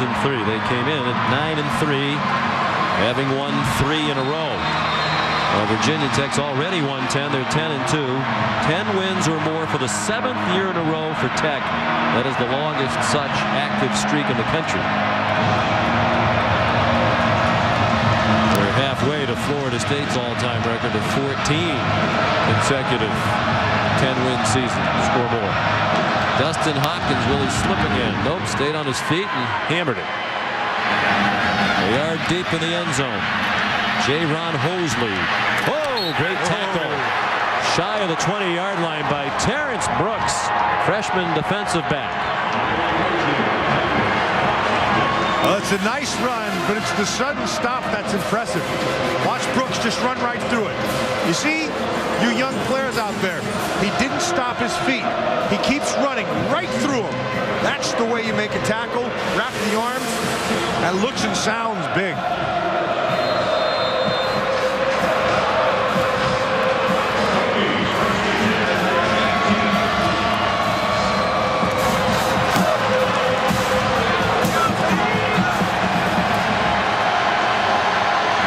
Could use a stop from their defense here. Virginia Tech's marched up and down the field in the third quarter. Tyrod Taylor taken down for a 1-yard loss. Brandon Jenkins and DeMonte McAllister. And here's Heather Cox. Sean, talking about that defense, a very emotional Seminole defense was on the bench during the last drive. And it started with Mark Stoops, the defensive coordinator. Then it went to the players. I heard screams of, let's fight, stay together, keep going. All we've got is our family. Do it for family. Now, guys, the red zone defense has been a strength all season. Not the case tonight. We'll see if the motivation changes things. Conservative play call, the handoff to Ryan Williams. He's to the 20. He'll set up a very big 3rd down and 8 for Virginia Tech in the final minute of the third quarter. McAllister, another tackle. Nigel Bradham in there as well. You know, to play off of what Heather was talking about, there's a time for emotion, and then there's a time for discipline of scheme. And that, right now, is what the Florida State defense needs. Because the guy who's been busting that discipline has been Tyrod Taylor with his feet. You get out of position, he's found it. They've been reluctant to blitz him because of his great escape ability. They rush 4, not any rush, and a lunge. Will they mark it for first down? Yes. Andre Smith, a great effort after the catch. And they are now 11 out of 13 on 3rd down tonight, the Hokies. Well, it's the same recipe. You mentioned it, Sean. They brought 4. The protection is there. And then he's able to find him just sitting down, Smith, and it's driving Stoops nuts. He's tried everything. He's tried the blitz like you talked about. They've had pressure sometimes with 4. Taylor has beaten them every time. It gets us to the end of the third quarter.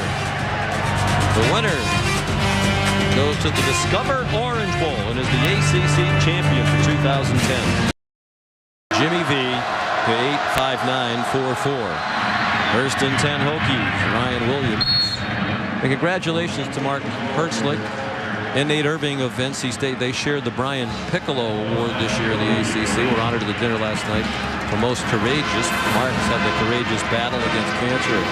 Rod inserted into his upper leg, and Irving came back from a very serious car crash to be a big part of Tom O'Brien's 8-win team at NC State this year. Had a chance to speak with Mark Herzlich this afternoon. Had a nice little sit down with him.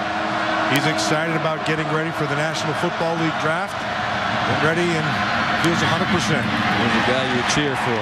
Tremendous person in addition to his football talents.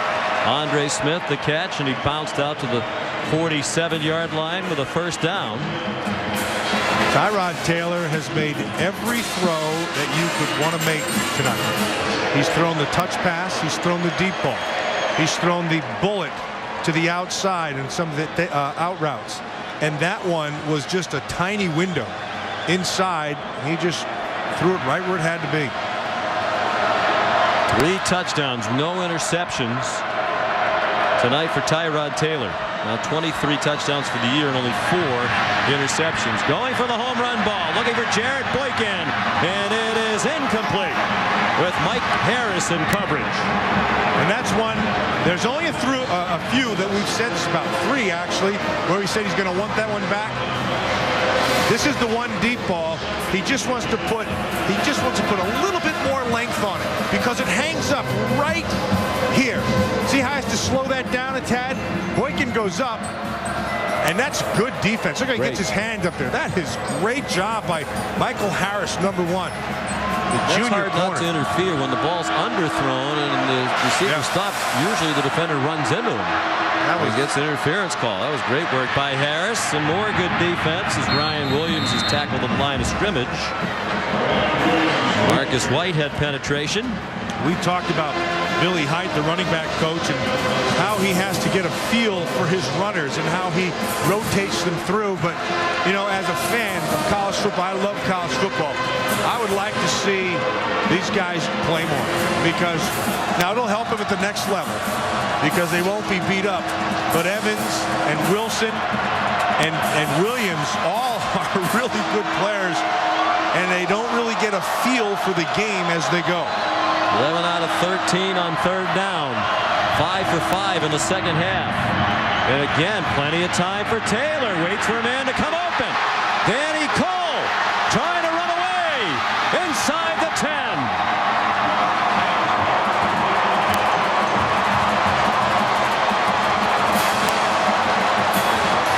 Got a lot of time to throw that again, Sean. Good protection by the offensive line again. And then here's Cole, and he's going to run his crossing route. And he just, is a nice pick inside. That wasn't.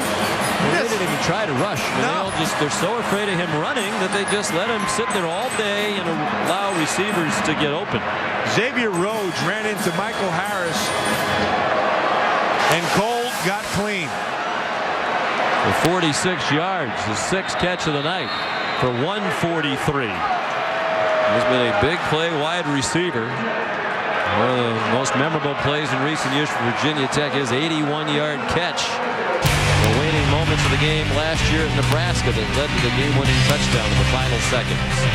Timeout, Hokies. Let's take a look at our in the red zone stats brought to you by Verizon. These teams have been excellent offensively in the red zone tonight. Florida State been in there 4 times, scored all 4. Virginia Tech got some long touchdowns tonight. They've been in there twice, scored 2 touchdowns. Come out of the huddle and get over the ball quickly. Ryan Williams stood up at the 5, a gain of 1. Of course, that had been one of the strengths of the Florida State defense this year. Their opponents have been in the red zone 42 times. Mark Stoops' defense has given up only 16 touchdowns this year. That's good red zone defense, not tonight. And well, he hasn't really run into a player like Tyrod Taylor.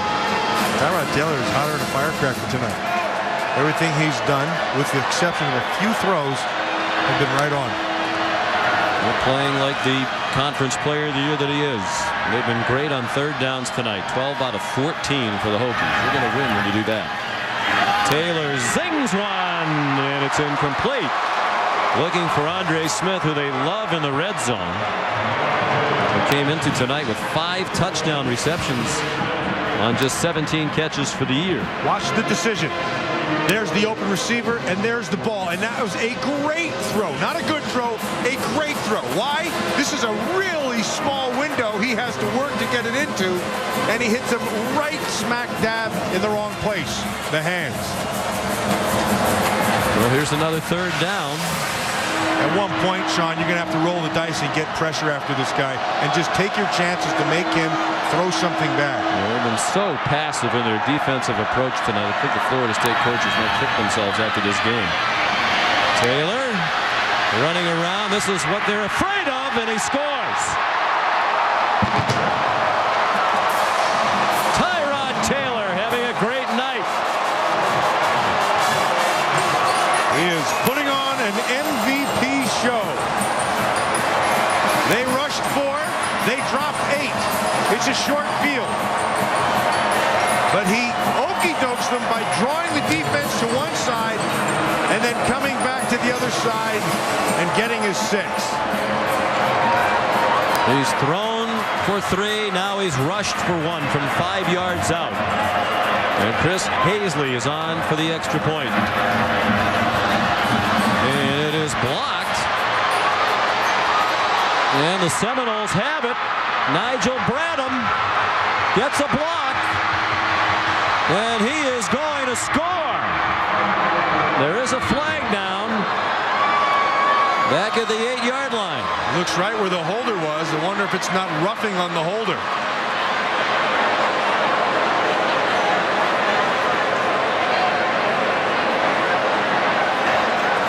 Yes. Holding on the kicking team, number 31. That penalty's declined. Good. Point is good. And the penalty is on Kenny Younger. Turned down, and a momentum changer perhaps for Jimbo Fisher and the Seminoles. That turns it back into a 2-score game, when it would have been a 3-score game had this not happened.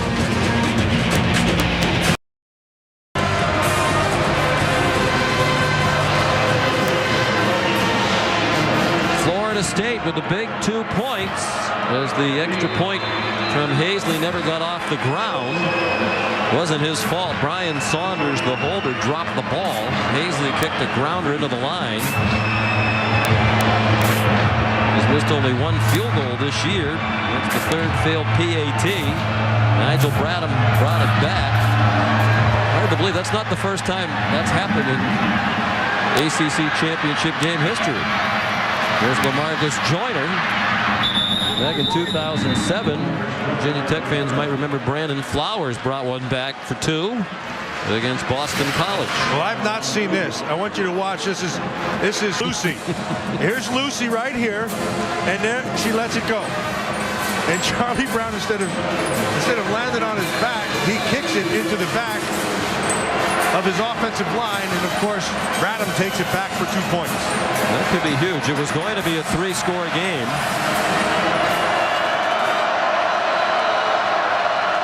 Even if Hazley had just missed the extra point, it was going to be a 3-score game. Now they're within 2 scores.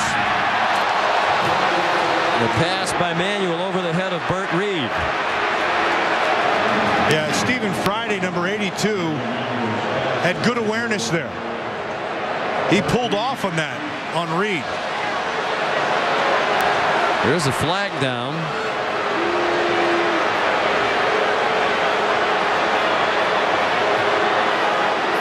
There are only 3 penalties in the game, all of them against the Hokies. Holding on the defense. 10-yard penalty. Repeat first down. That looks like Stephen Friday, 82, must have put the hook on him.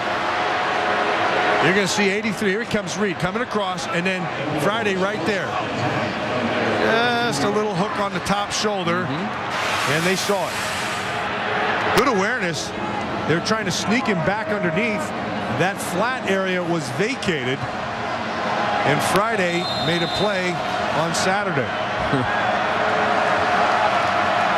He's had a very good senior year. So the walk off to the 42. 11 and a half minutes to go. E.J. Manuel, the sophomore quarterback, started for the injured Christian Ponder and has performed pretty well. He slips on this wet grass field as he finished his drop. Tough break for the Seminoles. Ball marked back inside the 33-yard line. Oh, Sean, it had potential, and you're going to see the slip right here.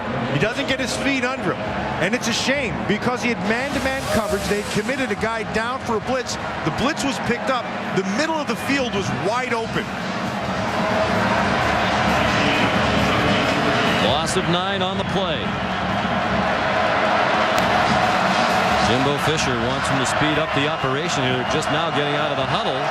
Certainly don't want to waste a timeout, trailing with 10 and a half minutes to go. They get it off hurriedly. Manuel has a man. Relaford, the tight end, with some run after the catch to get him near a first down. To the 48-yard line, they'll need 4 more. Hey, this Manuel kid, he is impressive. We saw a similar thing a year ago, Sean. Remember we had Ohio State versus Iowa. And the young quarterback for Iowa put on a show. James Vandenberg. Yes, he did. For Ricky Stanzi. The Florida State folks know that E.J. Manuel has terrific talent. Led him to a 3-1 record.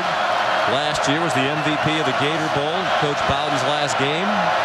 And filled in this year for Ponder. And beat Clemson. Quick throw, and they couldn't catch it. It was behind Willie Halstead and a little bit low. And now Jimbo Fisher has a decision to make with under 10 minutes to go, down by 15 points, 4th down and 4. I'd go for it. That would have been a tough catch. Great effort Good effort. They are going to go for it. They're 6 for 6 on 4th down this season.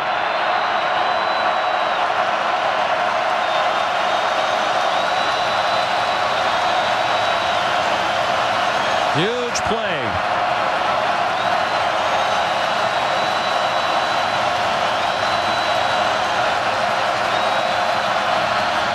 Manuel with time. High throw, and it's intercepted. Davon Morgan still on his feet.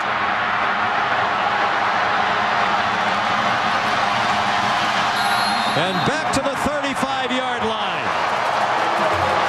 And this is the young mistake. Manuel had him.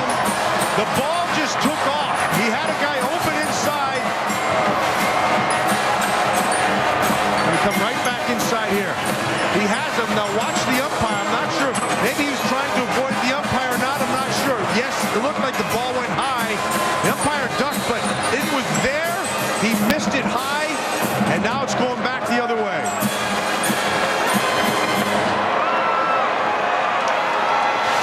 Fifth interception of the year for the senior, Davon Morgan, who brought it back 24 yards. Darren Evans on 1st down to the 30 for a gain of 4. Evans started to go down and ended up on top of a tackler, potential tackler, and then picked up some additional yardage.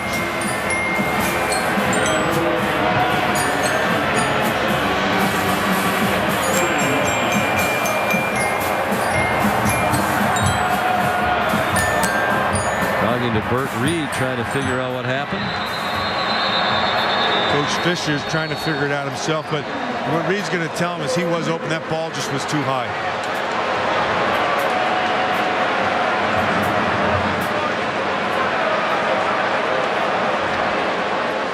There's a review of the last play. And they're going to see that Evans was on top of a potential tackler. And so it didn't appear that he went down. So he sits right there. See, he keeps his balance and then goes ahead and gets the additional yardage. Good awareness. It's Marcus White, number 98, who hit him. See, rear end never goes down. His hand goes down, which is legal. And he continues. A big, powerful guy. And he's coming off of a knee injury. And he'll be better next year than he is this year. It usually takes a good full year, and then the year after that is when you regain full confidence and your cutting ability. This is their starting running back in 2008, rushed for more than 1,200 yards, was the Orange Bowl MVP. Looked like last season he'd just pick up where he left off. Review, the ruling on the field is confirmed. The runner was not originally down. It's 2nd down. Well done again. But he injured his knee, tore an ACL in the preseason, and the world might never have heard of Ryan Williams if that hadn't happened. Then Ryan Williams stepped in for Evans last year and wound up setting the single-season school rushing record. David Wilson has joined the mix. It's an embarrassment of riches at running back for Virginia Tech. You know, they'll have a good problem for the next couple of years. Because all 3 of them can run. All 3 of them are productive. And all 3 of them block pretty well. They get along too, which helps. This could be an ugly situation. There's any selfishness or jealousy. Timeout, Tyrod Taylor. What a season Ryan Broyles has had. 2nd and 6, Hokies from the 30 of Florida State after the Virginia Tech timeout. Tyrod Taylor swung down. Great work by the freshman Xavier Rhodes, who stopped it after a gain of about a half yard. Sean, you and I talked about him this afternoon, and you know, you're watching a film and you're watching just a freshman out of Miami, Florida. He's 6'1", 210 pounds. What a good tackler. He reads things really well. This is going to be a good player. And he's already a good player. He's got a chance to be a stud. Good size, nice and long, could run well, play zone and man equally well. And the tackling ability is what sets him off. Another 3rd down for the Hokies. This time they do not convert. They were 12 out of 15 before being stopped there by Nigel Bradham. Darren Evans stopped a couple of yards short. And now a huge field goal try upcoming for Chris Hazley.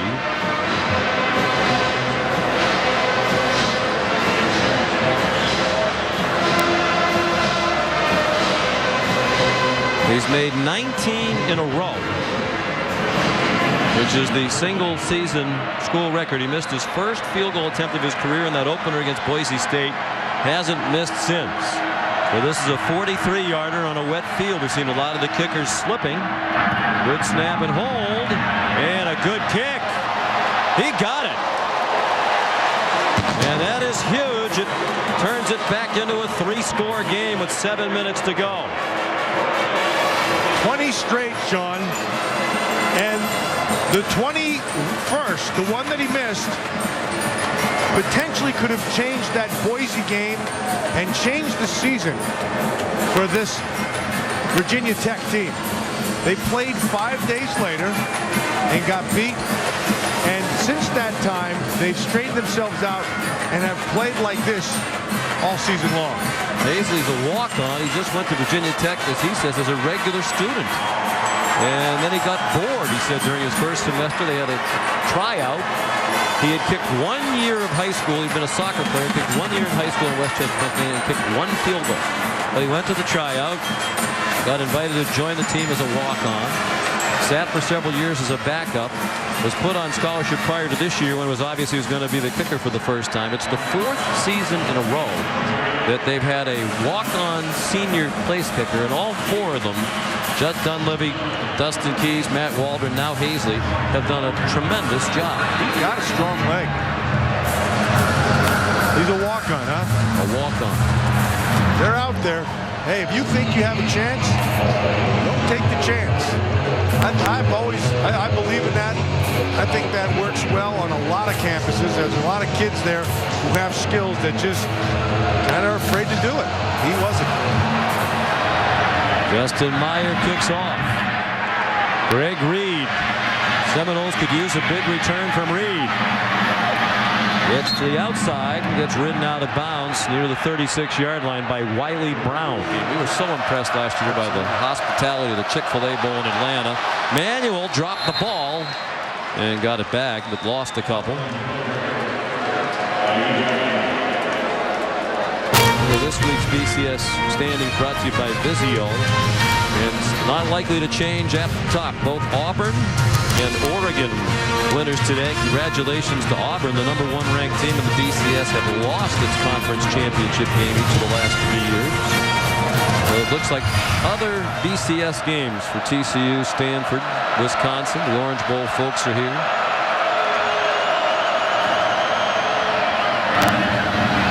Swing pass out to Taiwan Easterling. And he's to the 40. Here's Reese Davis. We had a chance to watch Jake Locker, and he's a talented guy. Raw, but talented. It'll be fun to watch him develop. 3rd down. Manuel throws. It's caught, but it looks to be short of the first down. Rodney Smith out about a foot or two short of the marker. And they'll have to go for another 4th down. Went for one a moment ago, and Manuel threw an interception.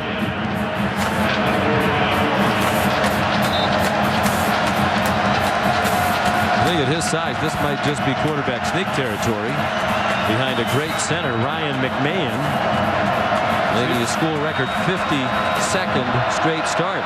If he doesn't fall right behind that left guard. Well, instead it's a deep handoff, and they get stuffed. Chris Thompson didn't make it. John Graves with the penetration. And they tried that left side. They tried Datko and Hudson, the 2 seniors, and they've had success there, but not this time. Graves just does a great job. Not a good job, a great job. Runs right through Ryan McMahon, the center, and knocks him for a loss. I don't like that call. I know they're great on the left side of the line, but deep handoff. Yeah. You got a 6'4" quarterback who needs a foot. 4-year starter, run a quarterback sneak behind the line. Don't give him all that time to penetrate. That's what I thought was going to happen. But credit Credit Graves did a good job. They also didn't have Ty Jones in the game. He's the bigger, more powerful running back, where Thompson's more of the outside speed guy. David Wilson, the ball carrier. He got about 4. And now the Hokies are starting to sense it. This is the 6th ACC championship game. This is their 4th appearance. That's more than any other school. They're trying to win it for the 3rd time. Well, one of the big reasons we haven't talked about a lot, though, John Graves, who made that big play. He's kind of the motor that runs that defensive line, and he's done it all season long, and he punctuated it there with a big 4th down tackle. Sports Center to follow. Post-game coverage of our game on ESPN3. David Wilson, the ball carrier, stopped a couple of yards short of the first down. We talked about it in the first half. The offensive line here. Lanier, 72. Nosell, 75. Bo Warren, number 60, the center. James Brooks, 68. Christopher, 62. They played themselves a more than solid game here tonight. They opened up running lanes and gave Tyrod Taylor time to throw and pick apart this Florida State defense. And in short, they played really well. 12 out of 16 on 3rd down tonight. 3rd down and 2. David Wilson stopped short. Xavier Rhodes made the stop. Go for it here. Yeah, I would think he would. This wet field probably a little bit too long. The field goal opportunity for Hazley, although he does have a big leg. 52 yards isn't long. Should be 53 or 54, though. Thought Florida State might use a timeout here. Bo Warren, the center, right there, number 60, right in the middle of that offensive line. That's Donnie Warren, the old tight end, a teammate of mine, the Washington Redskins. That's his boy. Those are 2 brothers who have played linebacker for the Hokies as well. 4th and 1. Timeout Tyrod Taylor, who, like the veteran he is, has been milking the play clock here with the big lead. 44-26. Virginia Tech with 3:04 to go. 4th down, a long yard here for Virginia Tech, trying to put this one away. Tyrod Taylor fittingly does it himself. Under 3 minutes to go, they move the chains again with an 18-point lead. Smart play by an MVP player.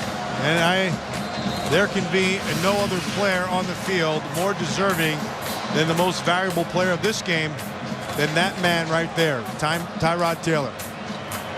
Frank Beamer knows it. He called his number. He trusts him implicitly. Another first down. 4th time he's rushed for a first down tonight. He's thrown for 263 and 3 touchdowns without an interception. David Wilson to the 28-yard line. There won't be any mystery who tonight's Dr. Pepper unrivaled player of the game is. Tyrod Taylor, already the ACC player of the year, the offensive player of the year. He's the Dr. Pepper unrivaled player of the game. Timeout Florida State. The Hokie fans are a little chilly here tonight, don't like that. Here's a look at the night for Tyrod. Well, he did this from the beginning of the game all the way through. Used his arm to beat him with the pass. He used his feet to get him out of trouble. He ran for first downs. He saw the whole field. He made every conceivable throw and seemingly every conceivable run. Unrivaled is the right word. He was not matched on this field tonight with his effort. Great work by the offensive line. And hard to tell what Florida State was doing. They didn't really rush him. Maybe they were trying. They didn't particularly cover well. And then when they did get a rush, he just left a couple of jock straps laying out there. He faked them out. That's as good a game as I've ever seen him play. 2nd and 6. David Wilson. They're going to call another timeout.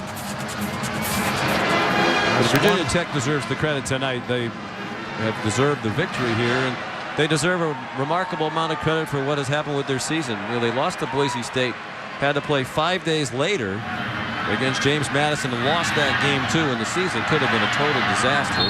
And now they're going to win 11 games in a row.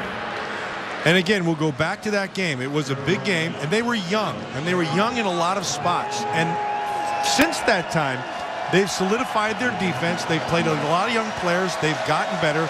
Tyrod Taylor has taken this team over, and they're going to peel an orange when they go down to Miami, because this is a good football team right now, and they're playing their best football. And they have the 2 losses, but the way they're playing right now, you know, had they have a do-over, we might see a completely different result. It'll be interesting to see who their opponent is. We'll find out tomorrow night on ESPN. So Florida State takes over on downs. They still have 1 timeout left. Chris Thompson got what he could and then ran out of bounds. He had a highlight last week. Chance to talk to his idol Warrick Dunn. Got the Gatorade buckets ready. I don't know if Frank Beamer at age, I don't think anybody, regardless of age, wants a Gatorade bucket on a 30-something degree night. Frank Beamer is now 64 years old. And still as good a coach as he's ever been. And as good a man as you're going to meet in college coaching as well. Thompson out of bounds the other way. We mentioned about Warrick Dunn. They're going to do it. They better bring that little Snuggie with him right. Oh, he doesn't even know it. Oh. He's going to smile, but inside that smile, he's like, if I find out who did this. Oh, that couldn't feel good. You know, he loves everything he represents. There's such affection for this team. Clearly they do for him as well. Taiwan Easterling out of bounds for the first down across the 36-yard line, shoved out by Eddie Whitley. Well, he's had a remarkable career. This will be win number 240, which will tie him for second among all active coaches in FBS football with Jim Tressel, behind only Joe Paterno. Joe Paterno is the only coach in the country who's been at his head coaching job longer than Frank Beamer, now in his 24th year at his alma mater after 6 terrific years at Murray State. Well, you and I travel around, we meet a lot of terrific coaches and a lot of great guys, but you know, if you had to pick the list of coaches you like and admire the most, not only for the way they coach, but the kind of people they are, it'd be hard to surpass Frank Beamer. And the way they run their programs, and the way they treat their kids, and their commitment to them, not only on the field but in the classroom. I think he runs as good a program as there is. There's a short list. You and I have talked about it many times, but Frank Beamer is at the top of those lists. And on his way to the College Football Hall of Fame someday. And the career of Tyrod Taylor winding toward a close. Mike O'Kane is the quarterback coach, former NC State head coach. Sports Center coming up next. What a game he played. Sean, we've had the pleasure of watching him play in some big games, and tonight may have been his biggest. Chris Thompson might have slipped on the ice out of the Gatorade bucket over there. No, you're right. He was solid in every respect tonight. He did everything they asked him to do. He was in complete control. We mentioned it earlier. He's as good a kid as a player. Is he a pro? Yes, yeah, he's a pro. Quarterback? Yes, he will. I don't know how high he'll go. He could be like a mid-round pick because there's some things mechanically. But what he does doesn't always fit at the next level. He'll have to become more of a pocket passer. But there are things that he does that hard to coach against, and that's his ability to take off and run. But he does a nice job of keeping his eyes down the field. Good throw by Manuel. Burt Reed couldn't quite run under it off his fingertips. The 3rd and 13. We mentioned the Hall of Fame their annual dinners next week at the Waldorf in New York. Congratulations to all the inductees. And they have the 16 scholar athletes who are going to be honored. Christian Ponder is one of them. He didn't have a chance to play tonight, and I'm sure he's very disappointed. But here's a young man who graduated in 2.5 years. He'll be joined by 15 of the other very best football players and students in the country. And he has the great honor of being picked to represent those 16 scholar athletes who get postgraduate scholarships. We told him on the phone the other day, we've been to that dinner, it's very long. He said, yeah, they told me I had 1 minute, and it's going to be a 1-minute speech. But you talk again about great people and people of accomplishment. Christian Ponder got his BS in 2.5 years, got his MBA last spring, and is working toward a second graduate degree in sports management. 3.7 GPA. Terrific person, guy who was really brought in, they thought, just to be a backup. And had a chance to play for the first time in 2007 at Virginia Tech when Drew Weatherford got hurt. And he played very well for a while, actually got them into the lead before the Hokies came back. But Jimbo Fisher said that was really the day the coaching staff realized, hey, this guy could be our starting quarterback in the future, and it turns out he was for the next 3 years. And he'll have a chance at the next level as well. And then it'll take some time to develop, but he sees the field, he makes the throws, he'll have his shot. Hopefully he'll get that elbow healthy in time for their bowl game. Manuel throws, caught for a first down. Conversion on 4th down. Burt Reed tackled by Jack Tyler. 8-yard gain. Tyrod Taylor will be 34-7 as the Virginia Tech starting quarterback. When this one is over, Lonnie Pryor, the fullback, down to the 20. James Hopper, backup rover, made the tackle.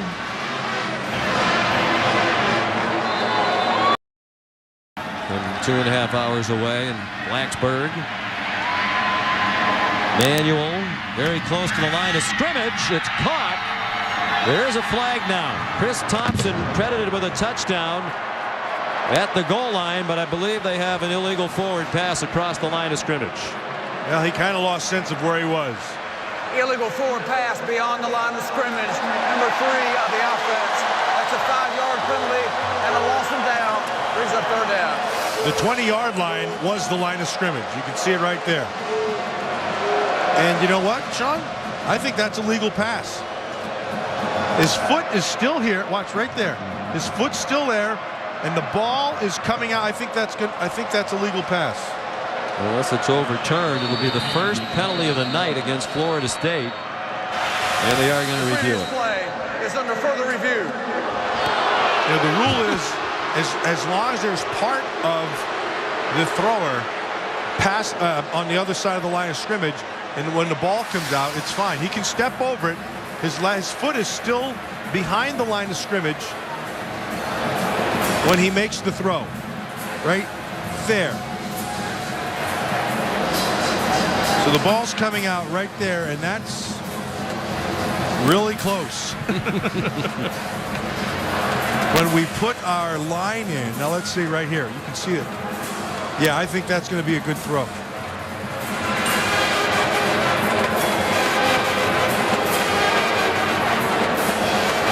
Is foot still there, ball is out. Oh, that's really, really close. I think originally it looked like a good pass. The entire pass. body of the passer was not beyond the line of scrimmage. As a result, it is a touchdown. For That's Chris a good call. Thompson. Yep. And give Jimbo Fisher credit.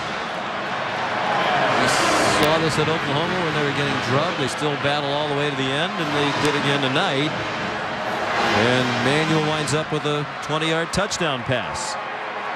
He's going to have a lot of good football in him.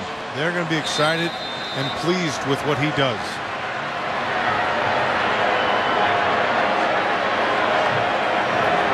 Well, Hopkins on.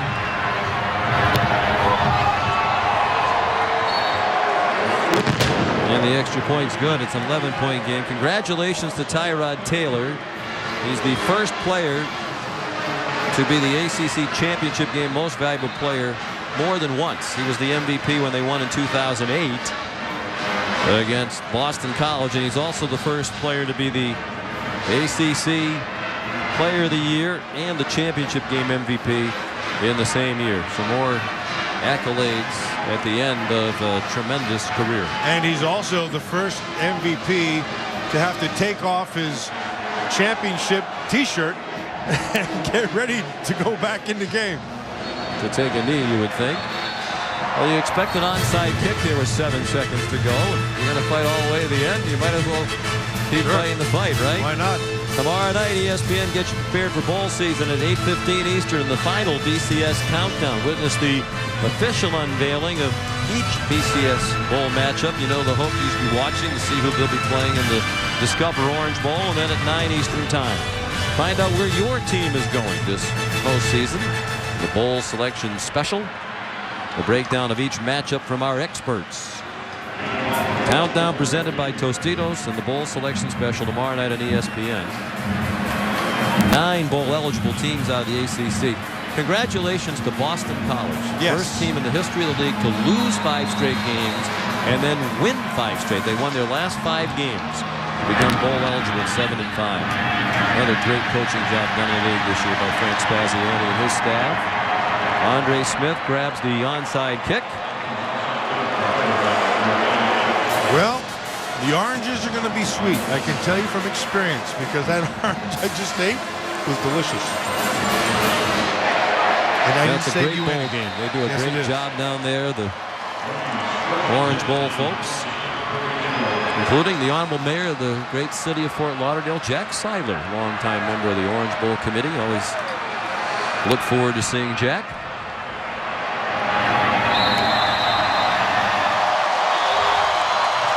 Tyrod Taylor takes a knee, and the highest scoring championship game of the 6 in the history of the ACC championship has come to its conclusion. Frank Beamer now 2-8 against Florida State. They had lost 13 of the last 14 against the Seminoles of Virginia Tech. Where they get the win tonight.